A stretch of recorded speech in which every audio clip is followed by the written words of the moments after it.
Absolutely. Stone Roses on XFM 104.9. I'm Ricky Gervais, with me Steve Merchant. Hello there. And Karl Pilkington for the last time, Indeed. I'm afraid. Yes. So, you know, we're gonna have a little bit of a chat. We're sewing up some things with Karl. Indeed. We're giving away that prize, that BAFTA bag, and, you know. Playing some great music. And we're just, I mean, I'm bringing in my favourite tunes. I'm bringing the Smiths, Radiohead, Cat Stevens, David Bowie, Neil Young, the classics. Steve's doing the same. Indeed.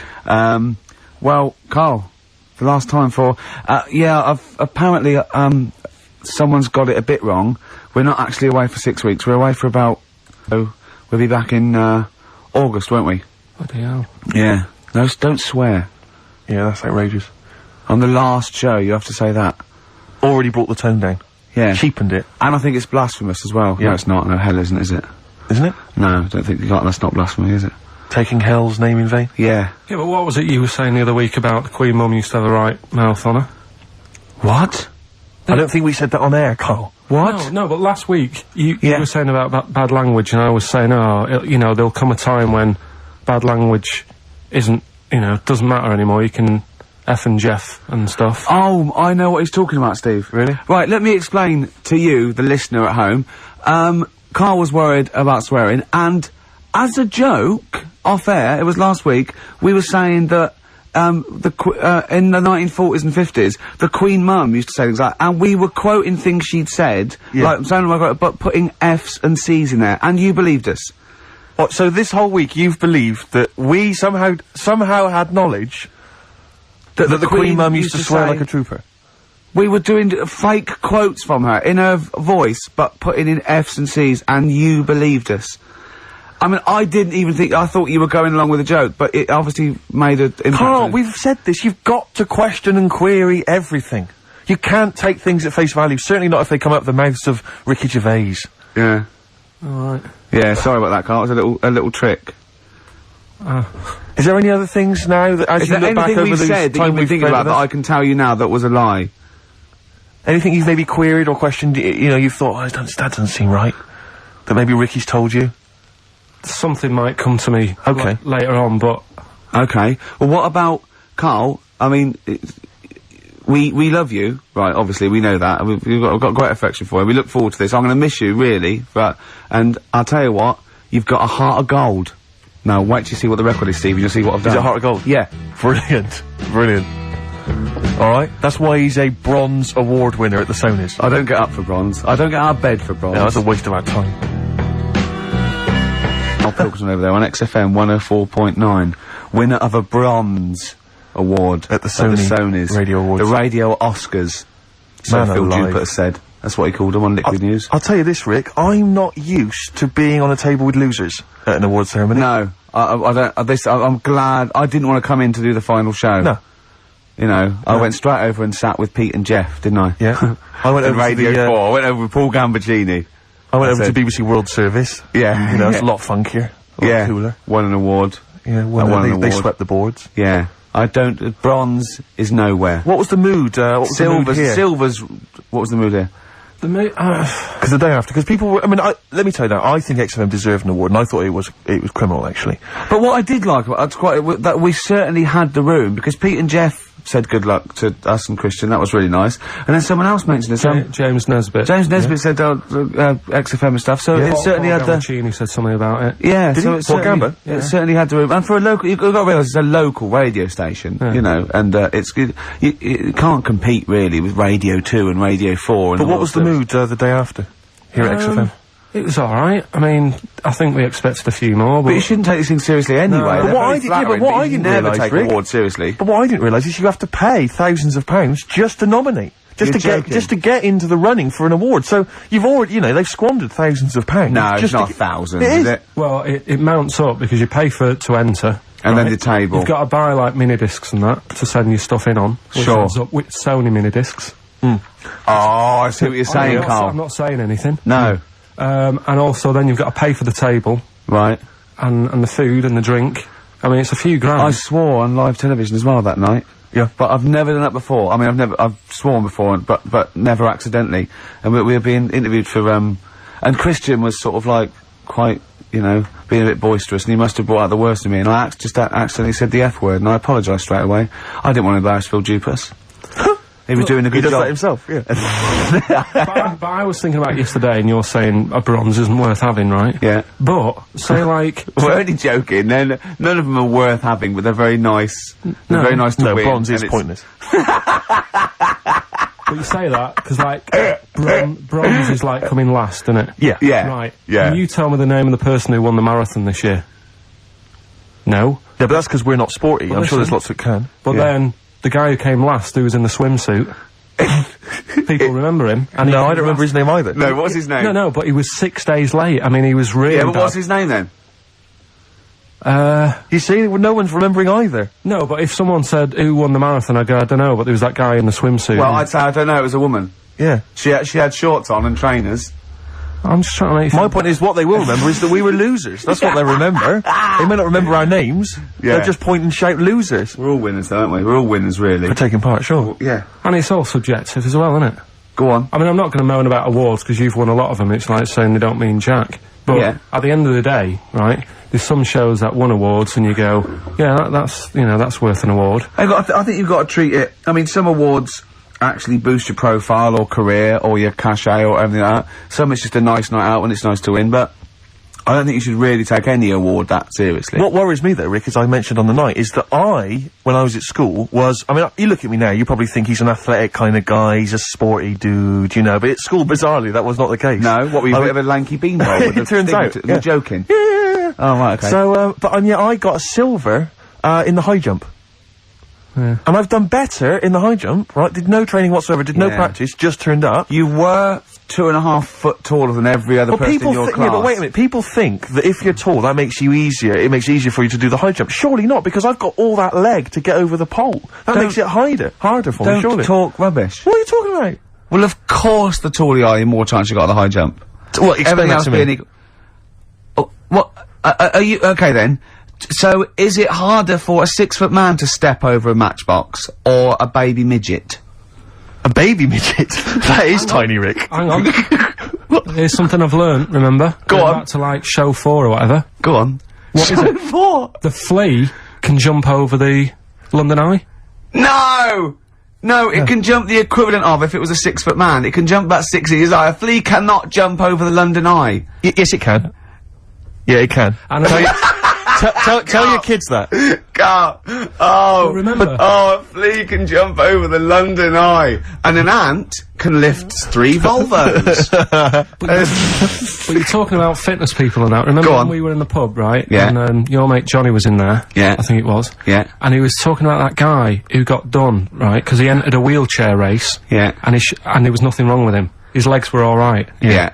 Now, he got done because he shouldn't have been involved in it. Yeah. But don't you think that really, he's really good for doing that? Because he's not normally in a wheelchair. Sure. So he's not used to how they move about. Yeah. His arms aren't as strong as the other fellas who are always in the wheelchair. Sure. He had his mate pushing him, that was the Surely- problem. Yeah, it was motorised. I'd give him a gold plus.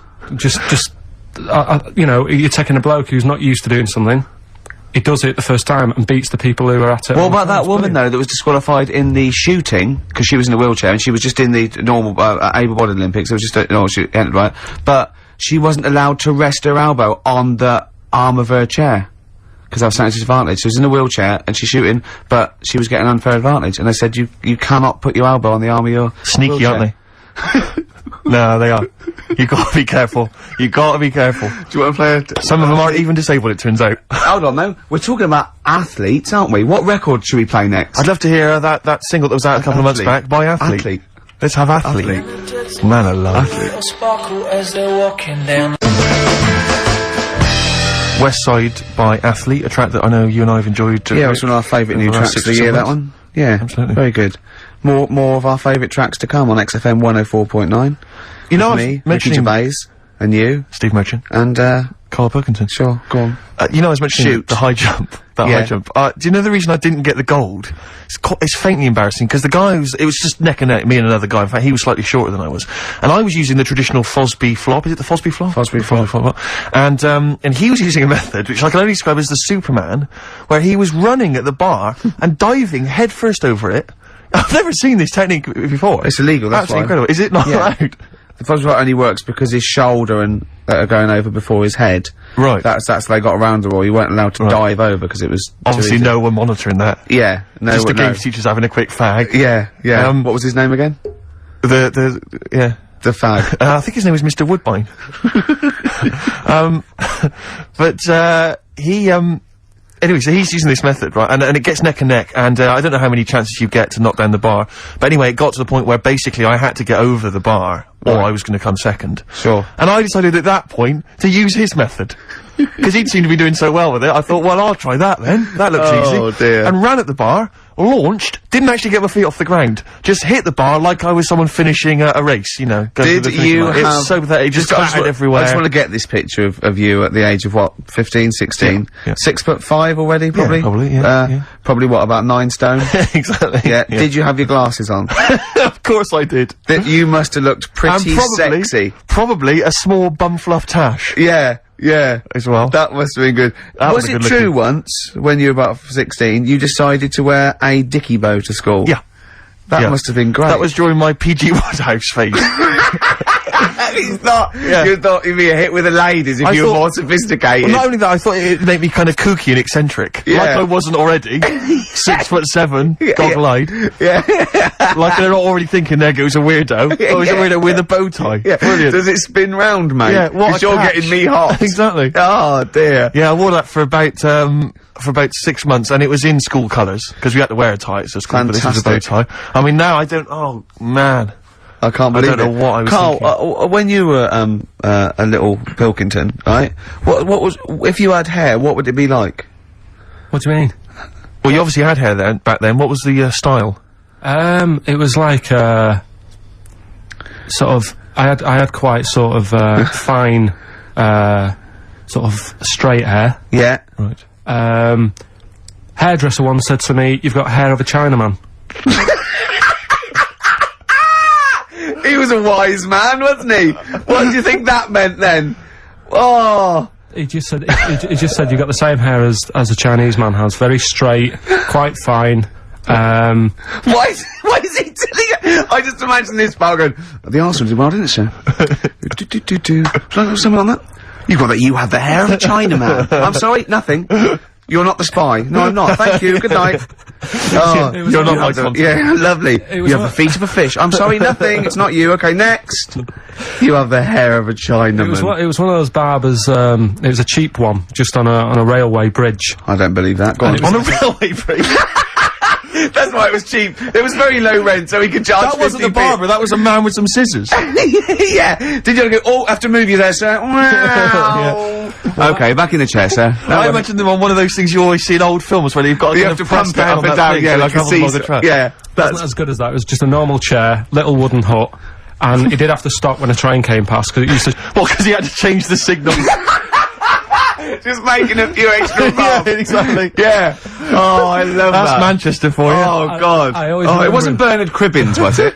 I always remember him saying, "Do you want your hair washing?" And I said, "Is it free? You know, does it come with it?" And he said, "Yeah." So I said, "Oh, go on then." He said, "Hang on now, I'll just have to wash these mugs up."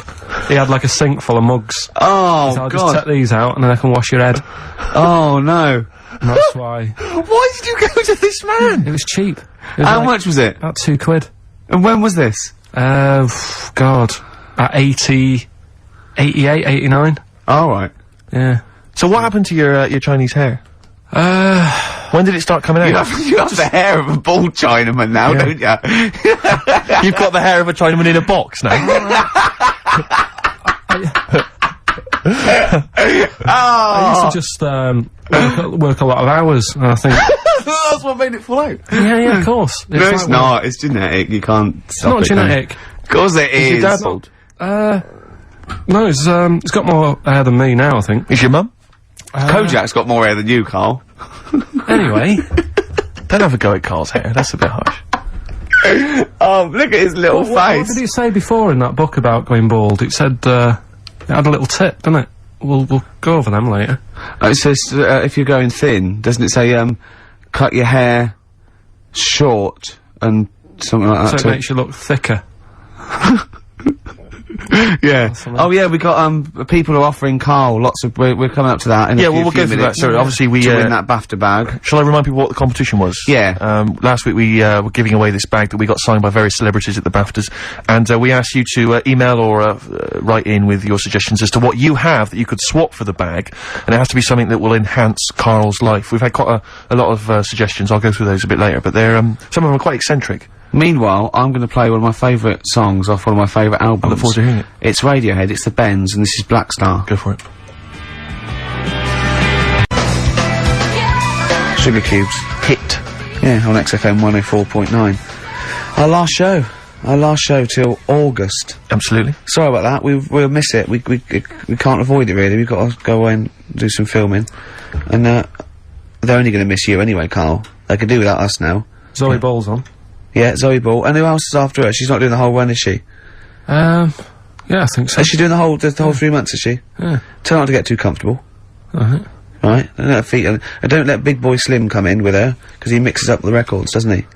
And ruins them. Yeah.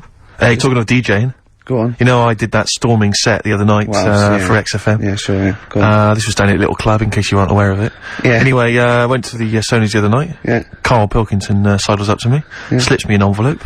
Go on. 200 big ones in there. Did you get paid cash for that? Yeah. £200. Taxman won't know about that. Cash in hand. No, the tax won't know, because I mean, obviously no one who ever works in tax is listening to local radio. Oh. Yeah. Well, so, No, the taxman will know about it, yeah. because I'll declare it. I would. Put it, yeah, it's going straight down. I'll do it when I get home. Do it when I get in later on. And don't write off rubbish that you buy anyway, like, you know.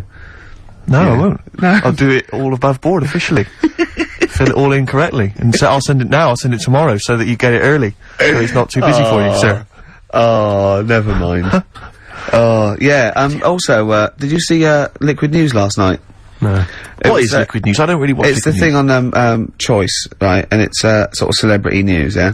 And, Julian Clary, was on, and, they were talking about the Sony Awards the night before, which we went to, and they said, something like, a relatively unknown had won the Entertainment Award that we were up for, and Christian and Chris Moyles and Jonathan Ross said that, beating off bigger people, not he was beating off bigger people. They weren't suggesting he was. Was Julian Clary beaten off at the heart again? Yeah. And it said, so, the people who didn't win resorted to silliness. And it cut, right? I don't know where the camera was, it must have been miles away, because it wasn't us. Cut to me making a little hat for you out of a Budweiser box, a little dialect thing, and then forcing it on your head, and you sort of struggling. Do you remember that? I do remember it. Yeah. So they were. They're always Well, they watching. were filming us? They were filming it, yeah. Scary. So, yeah. That's really scary because some of the things we were doing. Because I was tying scarves round your head, wasn't I? We were touching Karl in an intimate way. We were gaying him up. Gaying him weren't we, up, to make quite him a lot. feel all uncomfortable and everything. Because he doesn't like that sort of thing, do you? Can't stand it. We're going to be giving you a cuddle about 5 to 3, seriously. We are going to. On the way out. And I've got roaming hands. Yeah. Do you know them girls who came up from the radio academy and sort of said, "Oh, so you're Karl then?" Right, Yeah. yeah. A couple of fans went up to Karl. Just on the way out, I said to him again, I said, "Look, I'm not gay," because they were convinced I was. That's because if you remember a couple of weeks ago, we teased Karl that he had to go as Steve's partner, to the BAFTAs, and they really meant partners. You know, after the show, when he was walking home, he was gonna go buy his suit, I actually said, they will ask you. He went, well, what if they say, and as we walk in, Steve Merchant and his boyfriend, Karl, I went, well, they won't say that as you walk in, they might overdub it on the television, so, he's going, well, what about my mates in Manchester? And he said, I'm not going. The risk of someone in Manchester thinking that he was going out with you, mind you, it was probably Alright, going, calm wow, down, if he was Rick, gonna I see where you're going with that. if you were gonna be gay, you wouldn't choose Steve, would you? No. Who would you choose if you were gay? If you could go out with any bloke, who would it Who would be? it be? That's a good one. Yeah. That's a good one. He's thought about it before. Go on. No, No, of course not. No, Hold on. No, who would it be? Who, if, you know, if you were gay, what bloke would you go out with? God, probably, Jonathan Ross is alright. You gay! Oh, you hello. fancy Jonathan Ross, you Bender! hello. Bender! Rossi! Bender! Oh, you've got his number, haven't you? We should get contact. Love you, Jonathan, you! Hello, Jonathan, I love your film show. You're so funny and handsome and well. Rock and Roll with Me, David Bowie, off Diamond Dogs. Another one of my favourite tracks. Cracking. Great track, isn't it? Well, it's time for Karl's Room 101. Karl was too shy to obviously ever do this for real, but we thought that end the run of this with things that Karl hates. Yeah, we know the thing he likes. We know that. So Karl, okay. We should just point out that we've been inspired by the TV show Room 101. We didn't come up with this ourselves. Yeah, we did. This is Room 102. Yeah, we'll be Paul Merton, and you be Karl Pilkington. Right. You get a chance to banish to Room 101 all those things that you dislike, they're never to be seen again. Will you please welcome Karl Pilkington? Alright. Who? How are you doing? Alright, Karl, so what does this represent? And imagine me putting something on the table next to you, go on. Right. Well, first of all, right, it's dead hard to come up with, like, 5 things that drive you up the wall. Okay. Right? It's not easy, because there's so many things. Yeah. But it's just like, you know, picking 5, it's like someone saying pick your 5 favourite records or 5 favourite films. Yeah. It's hard, so... You know in Desert Island Discs where you always get the complete works of Shakespeare in the Bible? Yeah. I think you should include Ricky Gervais. I think you should always be there already in Room 101. They don't have to nominate you. You always go in. Go on then. So don't bother putting him in. Don't bother putting Ricky in, Karl. He's already there. I'm already there, waiting. Yeah. Go on then. Right. Yeah. First of all, right, I thought of, like, things that we've done in the past. Sure. And, like, quotes and that you were talking about. Yeah. That quote that people say that, you know, money doesn't make you happy. Yeah. Right? We're just rattling through some here. Yeah. That annoys me. What? Well, the quote, money doesn't make you happy? Yeah, because it does. It clearly does. Right. Without it, life's pretty dull, isn't it? Yeah, good. Right, so, okay. so that's like a little short thing, and you know, then that sort of makes you think about people with money. There was a programme on in the week, I don't know if you saw it, Steve, the one Posh Loaded. That was brilliant, wasn't it? That was a great show. So annoying. Oh, yeah. There was a girl on there, right, who's from a rich family and that, and, you know, it's not her fault she's from a rich family. No. It's like how posh people annoy people. That doesn't annoy me, because the way I sound is because of where I'm brought up and that. Yeah. And at the end of the day, if you sound posh, you sound posh. It's, you know, it doesn't change you as a person or whatever. Yeah, it's quite But this girl, right, did you see it, Steve? I did. You didn't see it, did you, Ricky, right? This girl goes shopping, she buys like 4 t-shirts and a crappy little handbag. Yeah. Spends about 1,300 quid. And she's just wasting it going, you know, the woman's saying, oh, you'll love these, you know, they're really in fashion. She said, oh, whatever, I'll probably only wear them once anyway. And it's just, that sort of thing annoys me. Yeah. You know, people with money, you know, who have grafted for it are good.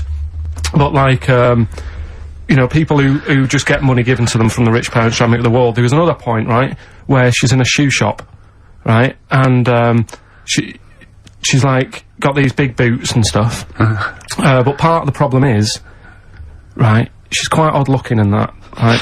But she's got a lot of money, so she makes herself look half decent. Yeah. Problem is, she's got fat ankles. She's got what? Fat ankles. Right. And they drive her up the wall, because no matter, I mean, it's one of them things, isn't it? It's almost like God has gone, yeah, you can have all the toffees and stuff you want. You can have, like, your nice t-shirts, but at the end of the day, love, you're stuck with these ankles, and you can see these... I love the idea of God saying, right, you can have all the toffees you want. Yeah.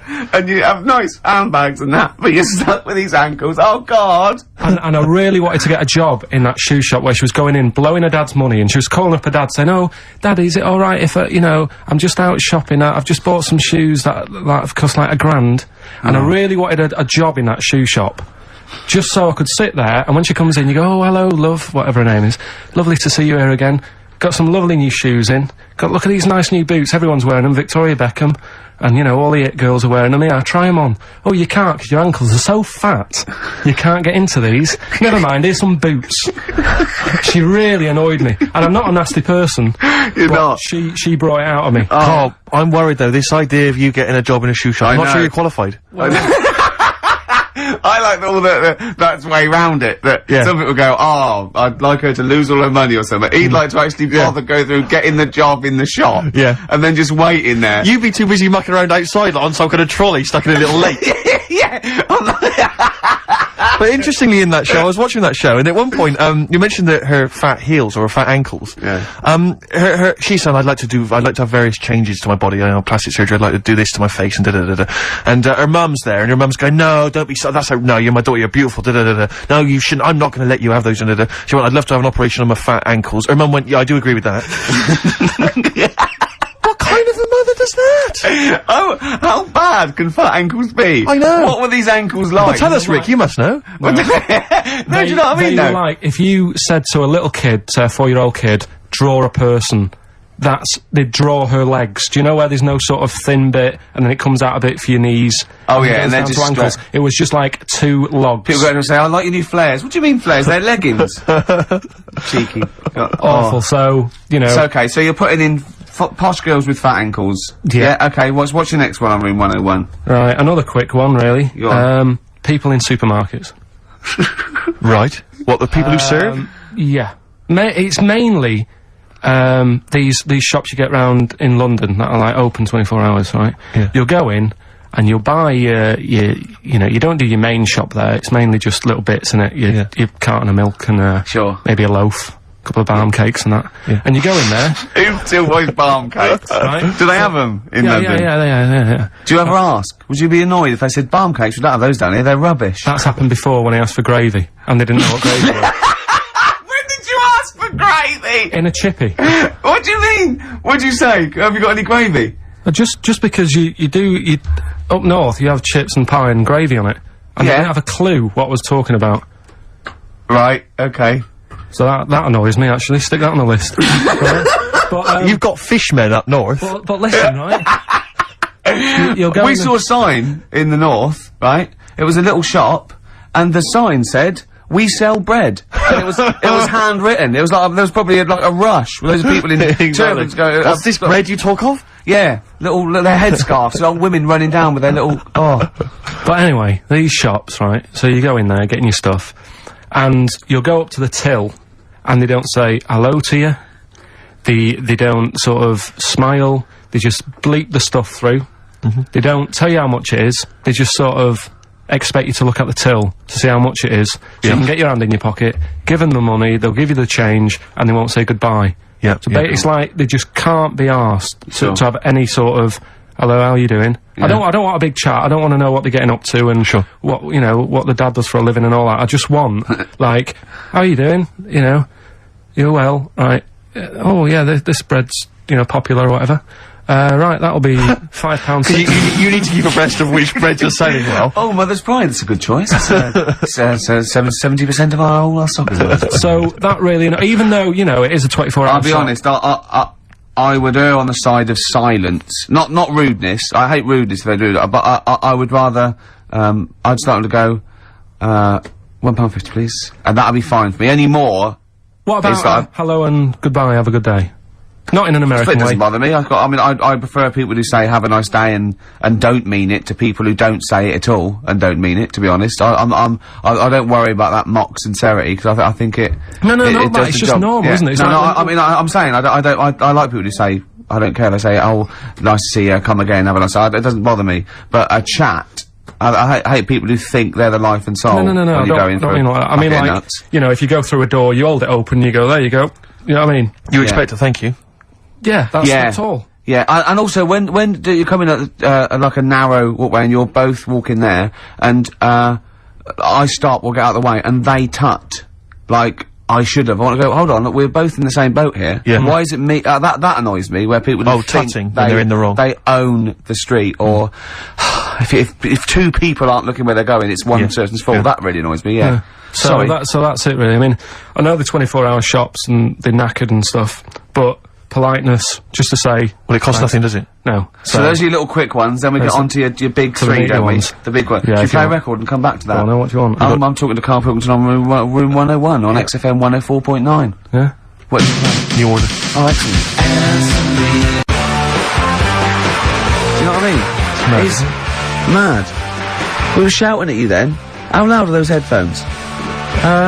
pretty loud, but I'm always wearing headphones, so... Yeah, but look what I'm doing. This is an old radio trick. You put one earphone over your ear and the other one off so you can hear people in the room. Hives on XFM what do you want? 104.9. What did you want to say? Doesn't matter, Carl. It does. The point is, it could have been important. It could have been a fire, Yeah, anything. when we shout anything, you jump. Yeah. Do you know what I mean? Come on, Carl. Get with the programme, alright? Hey? Right, what other things you want to put Yes, in sir. 101? Other than us. Spiders. Right, go on. I know Ricky will be agreeing with this. Yeah, all spiders, yeah. Just, I mean, not all spiders, because there's some spiders that are on the planet that don't do any harm. They clean up stuff, don't they? Well, I got little brushes. Do you mean on that. janitors spiders? yeah. No, there's some that, you know, Hong Kong leggy. just get on with stuff, but I'm talking about the spiders that are deadly. And spiders that are massive. I mean, Johnny's mate, Ricky's mate, Johnny, I mean. Yeah. He was talking about how, he was in Australia. Yeah. And he was sharing a room with a mate or whatever, and his mate was having a shower, and said, Johnny, just come in here a minute. And he went in, and there was a spider on the side of the bath that he said was the size of your hand. 2 hands width. It's sort of like a size track, just like 8 inches across. It was That big, right? And the daft thing with that one is that can't kill you. It's massive. It's got no purpose. it's a huntsman. Yeah, but what? Something you said it does, right? If you sort of walk around it and it thinks you're going to try and trap it, it hisses at you And jumps at you. and jumps on you, and it sort of clings on. That's you'd be- terrifying. You'd be sort of running around trying to get it off, and it's just gripping on like the old stag beetle thing again. Yeah. It's clinging onto you. But there is no. What I don't understand is why is that spider that big? Because no doubt it only eats stuff like normal spiders do, but it needs to eat more of them because it's a bigger lad, right? Yeah. It doesn't actually do anything. It's not like I just don't Doesn't get track, it. doesn't paint, doesn't do anything. Yeah. It's just getting in the way, and it's one of those things that are so big you couldn't kill it. Because can you imagine like the mess that would make if something that size if you stamped on it? Yeah. Which I'm not, you know, again I'm not a fan of. Yeah. But I don't get that. And then there was a programme on a few weeks ago on BBC about spiders, and there was this one, right? It was going, you know, there's so many spiders in the world, and apparently there's so many of them they can't give them all names, right? What they're saying is once one dies out, they'll actually introduce another one, because there's so many different breeds of them that it's impossible to sort of make a book and list them all. Right. What, It's the like a book would be queue. infinitely long. Well, yeah, Yeah. it's like a queue. They They're say, not right, trying to name it individually, are they? No. That's their problem. No, Yeah, seriously. yeah. Just keep it down to the Ziggy. species. Go on. This is true. This. Go on then, yeah. So they'll sort of go give us a spider, the Black Widow, right? Black Widow, they've all died. So who's next? And they'll say, here's a redback. Yeah. And that's how they introduce them. So this programme was going on about this. Right? No, they do it. Okay. Your point Okay, being. alright. Right, so anyway, there's this little one, right, in Australia, and it shows you some kids being dead happy and playing around in the sun, loving it, you know, all healthy and that, and, you know, love being in the sun. They're playing around the pool, and, you know, there's a couple of them there playing swing ball and that, dead happy, not a care in the world. And, like, the one of them goes, I'll go swimming, because I've been playing swing ball for an hour, got a bit of a sweat. Sure. Go for a little breaststroke or whatever. And they get in the pool, and they can't wait to have a swim about, and then it pans to the bottom of the pool, Yeah. and there's this little spider just sat there dead still, right? Sat at the bottom of the pool holding its breath. Holding its breath! Okay. Cheeks going up red, eyes bulging. yeah. Oh, 8 pairs of goggles on. One goes by with a snorkel. You should have thought of this. 4 pairs of flippers. Yeah. Oh. He's sat there in the deep end, right? And and then it pans back to the kids having a good time, chucking a ball to each other. I can see what's going to happen here. And it pans back. It's not going to join in the game, is it? No. And what happens is, the kid starts bouncing up and down on the floor, Sure. goes and sticks the kid goes and puts a foot on the spider, bites the kid, and apparently, if you're not seen to, you can be dead in 15 minutes. Sorry, why does this spider sit at the bottom of the pool? That's what it likes to do. Animals don't do things they like to do. Animals do things for a reason. Waiting for a kid to come along, so No! It doesn't make any sense. It doesn't make any sense. Well, that's what It's it not. does. It's not. It doesn't go out to murder kids. That's not. That's not what it does. No, there must be a reason. I mean, if you just stopped when you watch these programs and don't get involved with the music and, like, you know, the odd... Why does it sit at the bottom of the pool? There must be a reason. It either goes there for protection, food, to cool... It does it for a reason. It doesn't go there to wind up swimmers. Yeah. There must be a reason this... Is it... if anyone's watching, please, if you're watching that program, I don't know about this spider. What's the name of the spider? I'm not sure. Okay. Well, it did say- 08700 800 123. Is it the Duncan Goodhue? Is it Paul? I mean, I don't know, maybe it does go into other things like ponds and that, and maybe it does the same for ducks if a duck stands on it. But why? The duck stands on it! Why? Oh, I love your brain. Probably because eventually, you know, a kid can get, like, saved if it's seen to in 15 minutes, but a duck is just gonna, like, wander around and go, God, I don't feel well, and what have you. What good is that to the spider? Because... No, I'm saying it might kill it if it might protect itself, but it must be in the pond for a reason in the first place, or the swimming pool. It must be down there for a reason. It must have another agenda, evolutionary-wise. It can't just do it. Could it be in training for the Olympics? Unless it is just cooling. Like those, because on one of the other programmes that's a bit mental, Oh yeah, that one, yeah. The one with the lizards. Did I tell you Well, that? let's not get into lizards. This could take... Okay, no, go on quickly. No, this is a good one.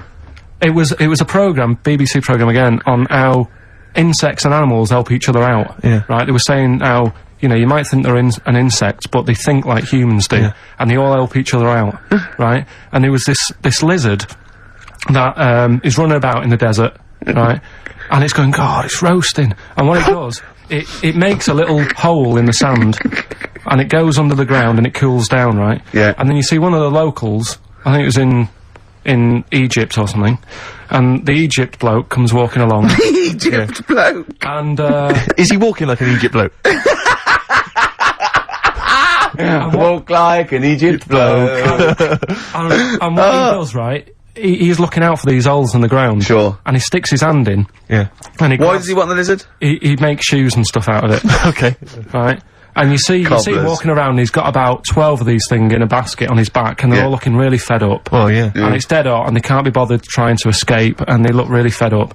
And this bloke's laughing, you know, he's collecting loads. I love how he watches this, like, because they sort of editorialise it and make it into, like, some Exactly. sort of, like, evil play. Yeah, No. But then it was saying how this deadly scorpion that man is scared of is mates with the lizard. And the reason is that the scorpion goes into the hole, right? It can't dig its own hole because its arms are that big and it's awkward for it to dig a proper hole. Sure. So what it does, it goes into the little den that the lizard's made, right? And whilst the lizard's having a kip, the scorpion says, "Tell you what, I'll do you a deal. You have a kip, I'll walk up and down this hole here and sort of scare away any people." So the lizard's like, "Yeah, alright then, fair enough." Because the scorpion wants a little hole to keep out the sun, the lizard wants a kip, they've done themselves a little deal, the Egyptian bloke comes walking along, sticks his hand in the hole, Yeah. he thinks he's just gonna get a lizard, scorpion stings him, he runs off, drops the basket, all the lizards go running off. I love the fact that that is what always happens. yeah. They filmed that just by chance, and that's what always happens. I like the fact that the Egyptian bloke has done this every day. He does it. He goes, "Well, okay, I've got all these lizards. I'll just go to this hole again. Yeah. Because I haven't got that lizard yet. Yeah. This will be fine." No, I it's- I just think... And yeah. when the lizard and the scorpion make that deal, and he says you have a kip, Yeah. and the other one does it, do they talk in Egypt or? I mean, they talk how Egypt do they bloke? how do they discuss? They talk Egypt bloke or this? English bloke? What language do they use, Carl? No, it's the international language of love. But spiders is what you're putting in room 101. spiders. Let's go back to that. That's Spiders. So spiders So that. basically, spiders that have got the poison to kill a man. Because Rick, I know, because Okay. but Rick, I know what you're. about the ones that are just too big for their own good? Those I are don't understand that either. But Rick, you're scared of all spiders, aren't you? Or Yeah. even the little tiny ones you I find. don't in your like house? any spiders. Yeah. Is your husband afraid of them as well? Oh dear. Playing here. What are we playing here? Oh, this is Cat Stevens, Silent Sunlight. It's beautiful off Catch Bullet 4 at its peak in the 70s. Oh, Cat Stevens, Silent Sunlight. Yep. Karl just had a funny phone call, didn't you? From someone who's telling you all about the little brown, it's called, is it? Little brown, yeah. That's the name of the spider that sits in the bottom of the pool. He said it doesn't hold its breath. It's got an air bubble. I didn't think it did hold its breath, to be honest. And then, as you know, Steve was opening a letter we got, and it's a football song, and it's They Don't Like It Up 'Em by the Leatherhead Gimpers. But it's the fact we keep getting sent homemade singles. Wow, that's good, isn't it? Oh, there's another one there. They're both football anthems, though. We don't. Well, do we show any interest in football? Are we? Well, yeah, the World Cup we do, don't we? You're right, Rick. Yeah. I've got a bet on as well. Have you? Chelsea to win 2-1. What today? Yeah. And I've got Chelsea to win 2-1, but Henri to score first. And that's something like 30-1 or something. Best luck. Yeah. Best luck. Cheers. Brilliant. Right, so, spiders, that's the first one we went on, isn't it? So you agree rude with people in supermarkets, spiders that are either have got enough poison to kill a man, or are unnecessarily big. Yeah. Yeah, go on then. Right, good. Going well. Right. Next one. Yeah. Stars in Their Eyes. Blimey, it's a popular show. You might alienate a lot of people. It. Why? Just, I think, if you've got a talent, right, there's loads of shows now that you can go on and make a killing. Yeah. Like Pop Idol. Yeah. What was the other one? Pop Stars. Yeah. That sort of thing. So, people who will go on Stars in Their Eyes, they want to sort of be famous. Yeah. They want to be a singer. What I don't understand is why go on that show where you do all the hard work, got to do all the graft, Yeah. and yet, even if they win it, you never see him again. The guy who won last year, Christa Berg. Ian Moore. Ian Moore. Before last. Brought us now with his own stuff. Yeah, but, alright. How did it I sell? bet that sold well. Exactly. Don't get it. What I like is when, someone doing Edith Piaf, like, wins a heat, and, Matthew goes, well, I don't think you'll be going back to the, cleaning job, will you? Yeah. Yes, you will. Monday. Almost certainly. Monday. She'll be back there Monday. Just, yeah. and just the way, you know, in like the final last week where the guy who was Elvis won, and they're all I thought he in would, there. though. I thought he was very good. No, he was good, but will we see him again? Do you know what I mean? What is his job? I don't know. He'll be carrying on doing that. There's going to be no change to his life whatsoever. He's very good at what he does, but he's wasting his time on Stars in Their Eyes.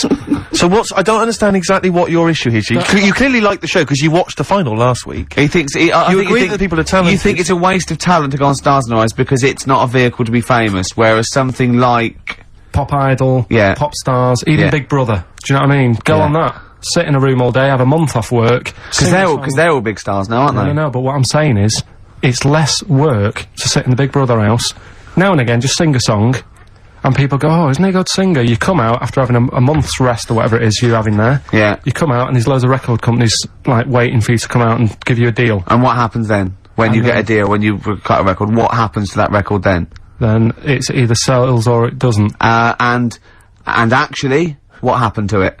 It didn't sell. No, none of them did. But what I'm saying is, that is a lot easier to do than all the graft that you have to do on Stars in Their Eyes and the pressure. What would you rather do? Buy Craig's Christmas record, Yeah. or, Ian Moore's, classics? Probably Craig, just because the guy on Stars in Their Eyes really thought he was better than Christa Berg. When he was singing, and I think I'm better than Christa Berg. no, he was singing, and Christa Berg came walking on, Did he cry? and he didn't stop and go, oh, I can't believe it, I'm a big fan. He was sort of carrying on, like, don't interrupt me, I'll have a word with you in a bit.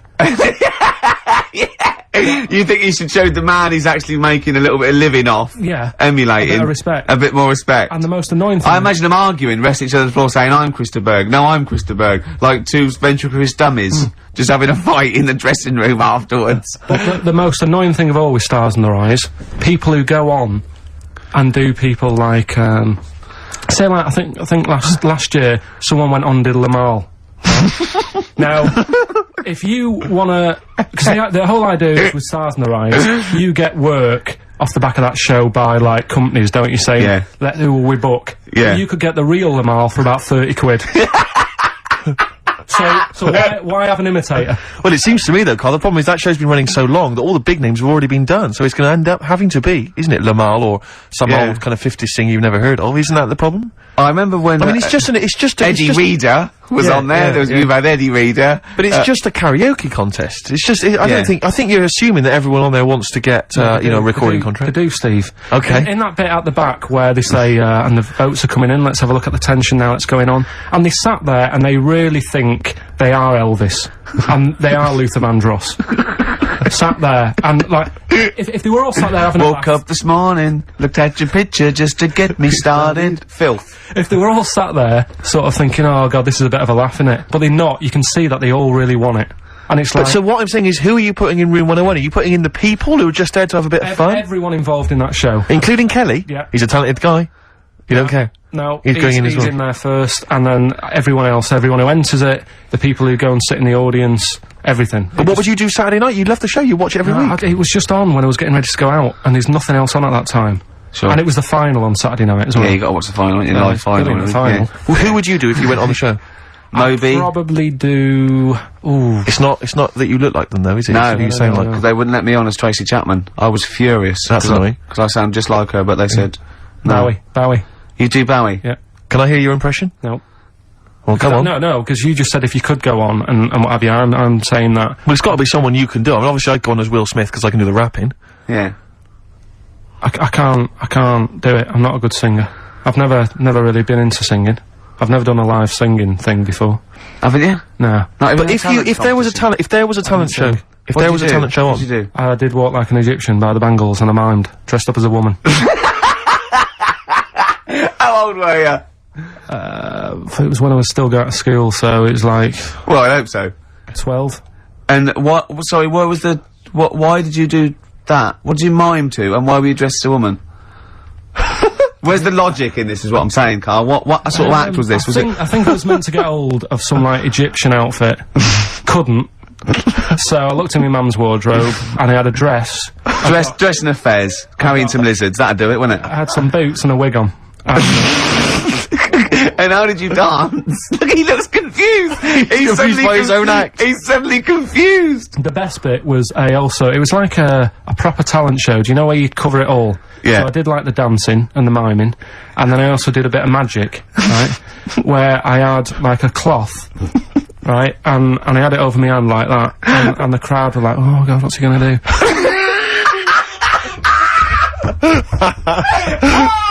Of course they were. Go on, and what was the trick? They weren't saying that! The crowd going, oh, what's the great... That's one chorus. Ooh, what's he gonna do? Oh, what's the great Pilkington gonna do? So what I did was, I was stood there teasing them, and teasing the audience. Yeah. Yeah. And I pulled I said, I'm gonna make a bird appear before your very eyes. Okay. And I pulled the tea towel off, and I just had hold of an egg. And I said, oh, it isn't born yet. They loved it. He's so proud of that! Look at his face! Did you come up with that yourself? Yeah. Did you have any help at all? No. So you did Walk Like an Egyptian and Dress as a Woman, then you did the egg trick. And then I was also playing like a janitor. Because when the next person was singing, I'd come on and all the electric went off. And I came on going, oh god, has anyone got 50p for the meter? Oh, you're quite a little showman, weren't you? And then, like, you know, Did you win? Chucked us some money. Yeah. And, Are you sure you weren't actually employed as the janitor? No, did you win? No, I think we came second. This really tarty girl who did Madonna, like a virgin. And I thought, yeah, right. Like you are. She's a right ropey little woman. But, so great! Okay, brilliant. so Spy the Stars in the Eyes, we better play a track, hadn't we? Indeed, yeah. Bit of Tom McRae, this was a track we played a while back, I enjoyed it.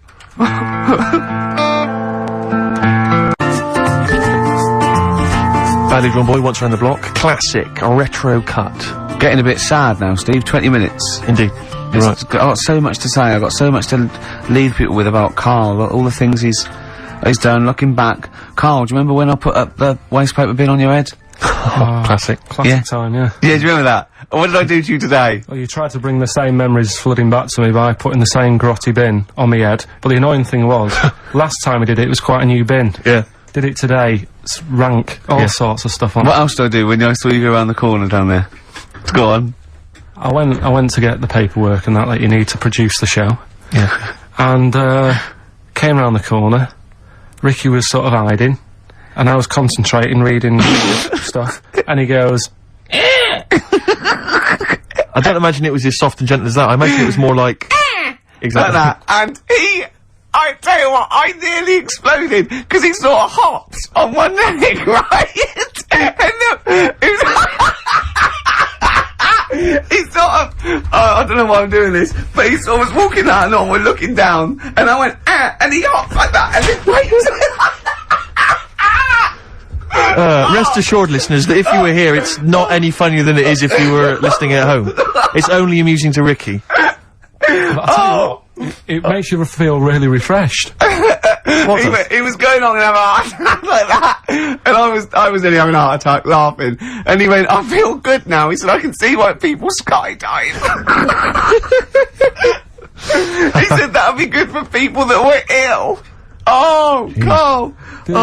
They've made me feel How am I gonna live without Carl for 14 weeks? Oh, you'll find other people to irritate. Oh dear. Okay, so right, well, we got this final entry in Room 101, but we've also had so many emails and letters about this competition. People trying to bribe you with things. They've been great. Can you read a few of them all? Absolutely, yeah. Well, obviously, this is people trying to win this bag that we got signed at the BAFTAs. We got Graham Norton, Angus Staten, Alan Davis, Jamie Theakston, Paul Whitehouse, Baxendale, Helen, Steve Filmich and McFadden, Peter Davison, Simon Pegg, Steve Roy, all different people signing the big bag. Do you know what I think, though? I don't think people want that. I think they want to contribute to Carl's existence. Well, this is I really genuinely think that Carl was sort of, you've you know, you've only been there, how long have we been doing this now with you, sort of like, you know, in the area? 3 months? Yes. I think you've touched people's lives, Carl. I don't think I've ever met, well, I haven't met you, but I think your soul comes across as like a cross between, I'd put it, he's like a cross between a cat And Rain Man. But we've had quite a few which are which obviously want to kind of further your education. Obviously, when we're off air, this is something we're worried that's just going to dry up, you know. And we've tried hard to educate you. So lots of books, lots of people suggesting books. The Giant Book of Mysteries. And I mean, if you chose this one, Karl, it tells you how 3,000 Japanese soldiers literally vanished overnight. Real life accounts of vampires. The man who planned his own crucifixion. The famous Ghostbuster, Harry Price. And lots of things about spontaneous combustion. Is this the one about the woman with the hairball? That's not got the woman with the hairball in there. I'll have to dig that one out for you. These sort of books are the thing that I'm after. This is what interesting is. I've brought in one as well. It's a friend who works with Jane, my girlfriend, called Liz, and she wants to put this forward, and this is Trade Secrets, everything you will ever need to know about everything, and it's just like little tips, you know what I mean? But there's so many things competing with that. You see, there's another guy who sent in, he wants to give you a video entitled Making Love, Parts 1 and 2, an instructional guide. I imagine you'd enjoy that, Karl? Nah. No? Nothing they can teach you? Nah. Sure. The Reader's Digest book of strange stories and amazing facts again, other stuff here. Why cats have 9 lives, Karl? Well, hang on a minute. Why meteors are likely to destroy Earth in the next 100 years. You're wasting your time. Okay. In this Trade Secrets book, Yep. listen to this for a tip. Make a necklace from electrical wire. That's a good idea. But don't plug it in. What about... Doesn't say that. What about this then, Karl? Because obviously we're concerned that you didn't get your GCSEs, or you didn't get as many as you'd have hoped. There's a guy here, this is Victoria, and she's saying she's more than willing to give you all of her awards and certificates. She's got 6 GCSEs, 6 A's and 4... She's got many GCSEs, in fact, 6 A's, 4 B's, 3 A-levels, and a master's degree in philosophy. She's willing to give you those certificates. She says you will be the proud owner of qualifications. As the owner of qualifications, she has found that anything she says is invariably believed, and that she's popular and very happy. She's willing to give you those qualifications. That's pretty impressive. You can claim they're your own. You have to change your name to Victoria, but other than that, I can see no problems. And you have to put a dress on and a fez. It's nice. More like an Egyptian. But you see, there's lots of educational ones. Then there's other things which are perhaps less useful to you. This is, doesn't say who it's from, but, I think it's Ruth, and she's happy to give you a statue of an ostrich that she made when she was 7. What about that? Alright, you love birds, you love animals. Yeah, apparently statue. the legs fell off under the weight of the body, so now it's just a legless ostrich, but even so. Yeah. Even so. I've only got a small flat and... Sure. Another woman here, she, this is... I doubt if it's ostrich size. Yeah, it's just clogging up space, though, isn't it? This is Lauren. She's willing to give you some of her handmade blue tack animals. She makes animals out of blue tack. She can give you an elephant, a seahorse, a tortoise, a pig, a butterfly, fish, snail, even a stegosaurus, or anything you choose. See, I've got my heart set on... You've got the books, you're excited by the this books. book. What about this, though? This is a Lego alarm clock with a little Lego man who's got a variety of hats. It says here, including biker's helmet and cap. 2, I think, of the village people. I don't know, Karl, if again people are picking certain things up. A clear stiletto mobile phone holder with pink fur on it, flashes pink and green. I think people know that you are not gay. listening. In this book, listen, right? In this book, little tips and stuff. So one here about if your dog keeps nicking a remote control. Sure. The way to get it off it, ring the doorbell. Right, so you got to get off your chair, go and ring the doorbell, so the dog goes, what's that? And it drops the remote control, goes running to the door, Yeah. you run back and pick it up. I love the idea of Karl doing that, and then the doorbell goes, and Karl drops it and goes, and it's the dog pressing the doorbell, and it sits back down, and Karl going, oh no, not again. I mean, I really do want, can't I just have this? You excited by that, are you? It's brilliant. What about this one, though, that you mentioned? This is, a book which has got all those, urban legends and stories that you've read on the internet, and it tells you whether they're real or not. This has got the one in there. I know you're very excited about the one with the woman who stuck her head in the microwave. Yeah. Eh? Right. It's not. Alright, so basically, she's saying here that whenever Ricky says, oh, it's not true, you can dispute that with your book. Yeah. What do you think then, Karl? Do you want to have a think about all these gifts? And There's then so come much back? stuff, isn't there? Should we play a record and then come back? Can't, Have you found something you like in there? You're so undecided, Karl. I really like this book. Go on, and what is it? What else you found? What tip? God, there's loads of stuff in here. Let's just pick one at random. Don't be too tidy. Leave some areas for helpful garden animals to hide in. So when you're cleaning your garden and that, you know, it might look a bit of a mess, but think about the animals that are walking about at night in the dark and stuff. Yeah. Just little things you don't think about. Yeah, because they're pointless.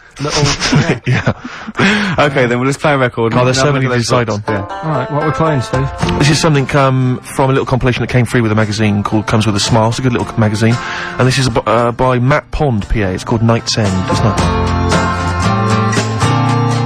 I suppose there's a little bit of New Country, which we don't play often, but, there's some nice tracks floating about, nice. and that's, Very Matt nice. Pond, PA, Night's Well, End. I'm getting very sad now. 10 minutes to go, and so much to cram in. Now, thing is, Karl's fallen in love with that book, but I feel a bit bad letting a friend sort of win when all these lovely people, these regular listeners, so I don't think you can have that. But I'll tell you what, I'll borrow that, or I'll buy it for you. So you can have that anyway. What have That's you safe, found you're going home with that. You know, avoid washing up by boiling the bag food. See, I can see why you'd love that. Exactly. Is there anything else? What other things have you caught your eye, though? Put that book down. Yeah, go on. Well, One of our regular listeners who actually wants the bag and wants to be part of your life. Come on. Well, Richard emailed in, right? And he's got a book, which is similar to the one I like there. Yeah. Which has got like 180 stories in it. I mean, most of them are like true, I think. Do you know I was telling you that story about the woman who put her head in the oven to dry her hair? Yeah. Because she liked the way... And she boiled her brain. Yeah, she stuck it in a microwave. Avoid washing your hair by boiling the brain bags. So she put her head in the microwave Yeah. and boiled her brains. Yeah. And boiled the brains. Sure. She thought she'd get the same result as she did from the oven, but it all went wrong and that. And What do you mean? She used to dry hair in the oven?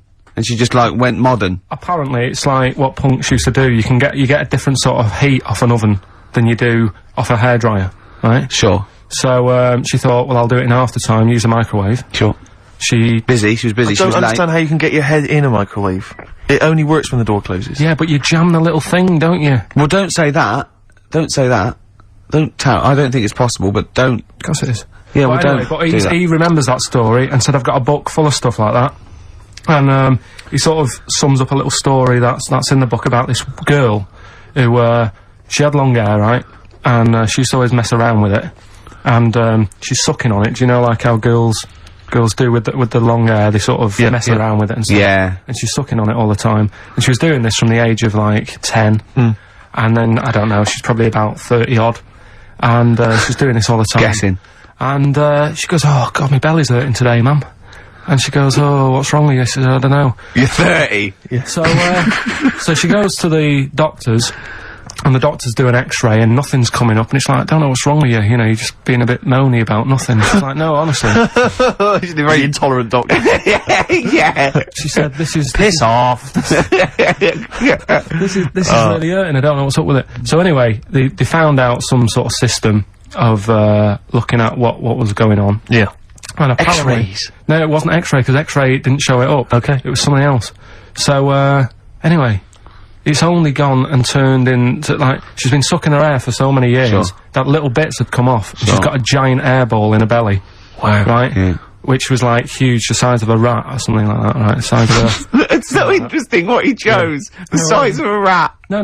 Well, the funny thing is, when they eventually got it out, Yeah. the mum was like, you know, oh God, it was terrible. And she actually said it looked like a dead rat. Oh. Right. And it was in her belly, and that's like what was causing all the pain. Sure. And apparently, your belly acids don't kill hairs because they're so fine it can't handle it. Yes. Right. I So you reckon- go I for reckon that book, are you? that's the one I want, Who's the yeah. winner then? Who's the winner of the lovely BAFTA What's his bag? name there? Richard Scholar, is it, or something? Yeah, Richard, Scular or Scowler Yeah. or something. So He's- he's the winner. So check it out. You're going to get that book coming to you. I'll borrow this book for you. I need an email within like 5 working days to sort of... So what's your email? It's Karl.Pilkington Yeah. at xfm.co.uk. Okay, lovely. I want an email from this guy, and I won't be sending the bag out until I receive the goods. Okay, right, good. enough. Well, we've only got a few minutes. I want to play Suede and I want to end with the Smiths track. So let's play this. What is it? Suede, Stay Together. Lovely track. My favourite Suede track of all time there. Well, oh, that's nearly it, Carl. Right, what's your last Room 101? Oh, God.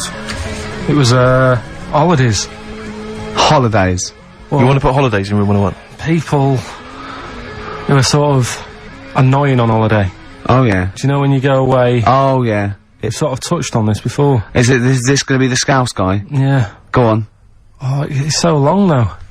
I mean, it was a holiday when we went to Tunisia. And the Scouser pissed you off? Surprise, surprise. Yeah. Yeah. But the annoying thing was, you know, when you go on it was a cheap holiday, and, like, the lesson here is, you know, if you want a good holiday, you gotta, like, spend some money. Yeah. And we didn't on this one. We spent about, I don't know, 400 quid for 2 of us for, like, a month or something ridiculous. And we got there, and, you know, you get to the hotel and you go, we have made a mistake. You know, it's a ropey hotel. You know, you can tell, like, the blinds and stuff as you're walking, they're all dirty and stuff, and you think, well, let's make the most of it. You know, let's not get down about it. It's a holiday, it's for a rest. And you try and make the most of it, and we had to meet, you know, like, you have one of those things where you get to your destination and the rep says, right, you know, go and unpack your bags and that, go and sort yourself out in the room, and tomorrow morning we'll meet up at 10 o'clock, and I'll go through, you know, the best sort of place to go for camel rides and, you know, the best deals I can get you. That sort of thing. Can anyone here walk like an Egyptian? So she says, right, tomorrow morning, meet 10 o'clock in the discotheque. So we get up and we have breakfast, and it wasn't a good breakfast. The kitchen was, like, bit horrible, the food wasn't good, and it was run by sort of midgets. What do you mean it was run? Not there's anything wrong with that. There was little fellas running around, and the annoying thing was one of them sort of started to fancy my girlfriend.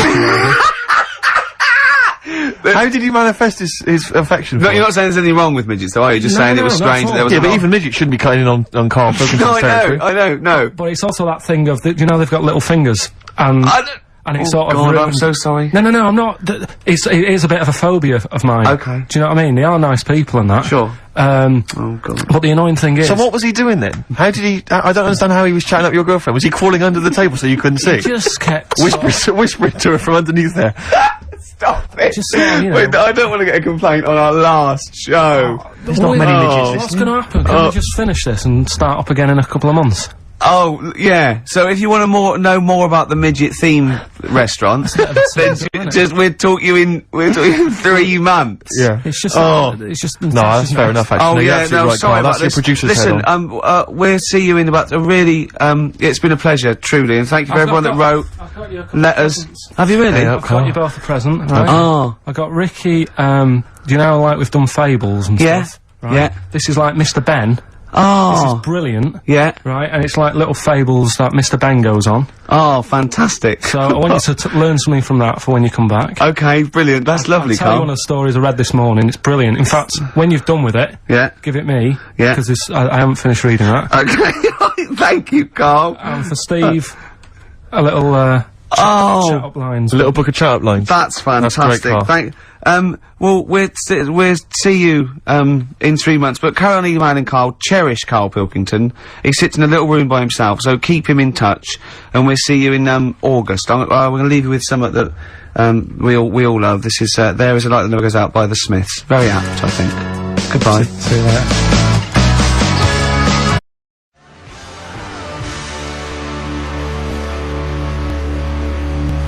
God. I don't believe this. He's got one day. He's got it. Carl's really grumpy and all stressed because he didn't have the record. We didn't want to play so I won't say it. We didn't want to play a certain record he had lined up because it's rubbish. I know, but you do this every week. Because most of them are rubbish. So that's why we choose up. No, but 30 seconds to go on the track and you're saying don't want to play that. And you're going, oh, it's stressing me out. You're meant to be at our beck and call. We've made you. We've made you. We got you out the gutter, and now you're getting greatest mind in the world and all that. That doesn't mean you can mess me about. If you were a doctor and you saved me life, yeah, right? There comes a point. In a way, we have, Karl. Yeah. Where were you going? Go on, what were you saying? No, what was he going to say? He was going to say something wise then. No, I was going to say, right, if you were a doctor, and you'd saved me life, there's only so much that I could give back to you, right? Okay. What would be unreasonable? What would be unreasonable?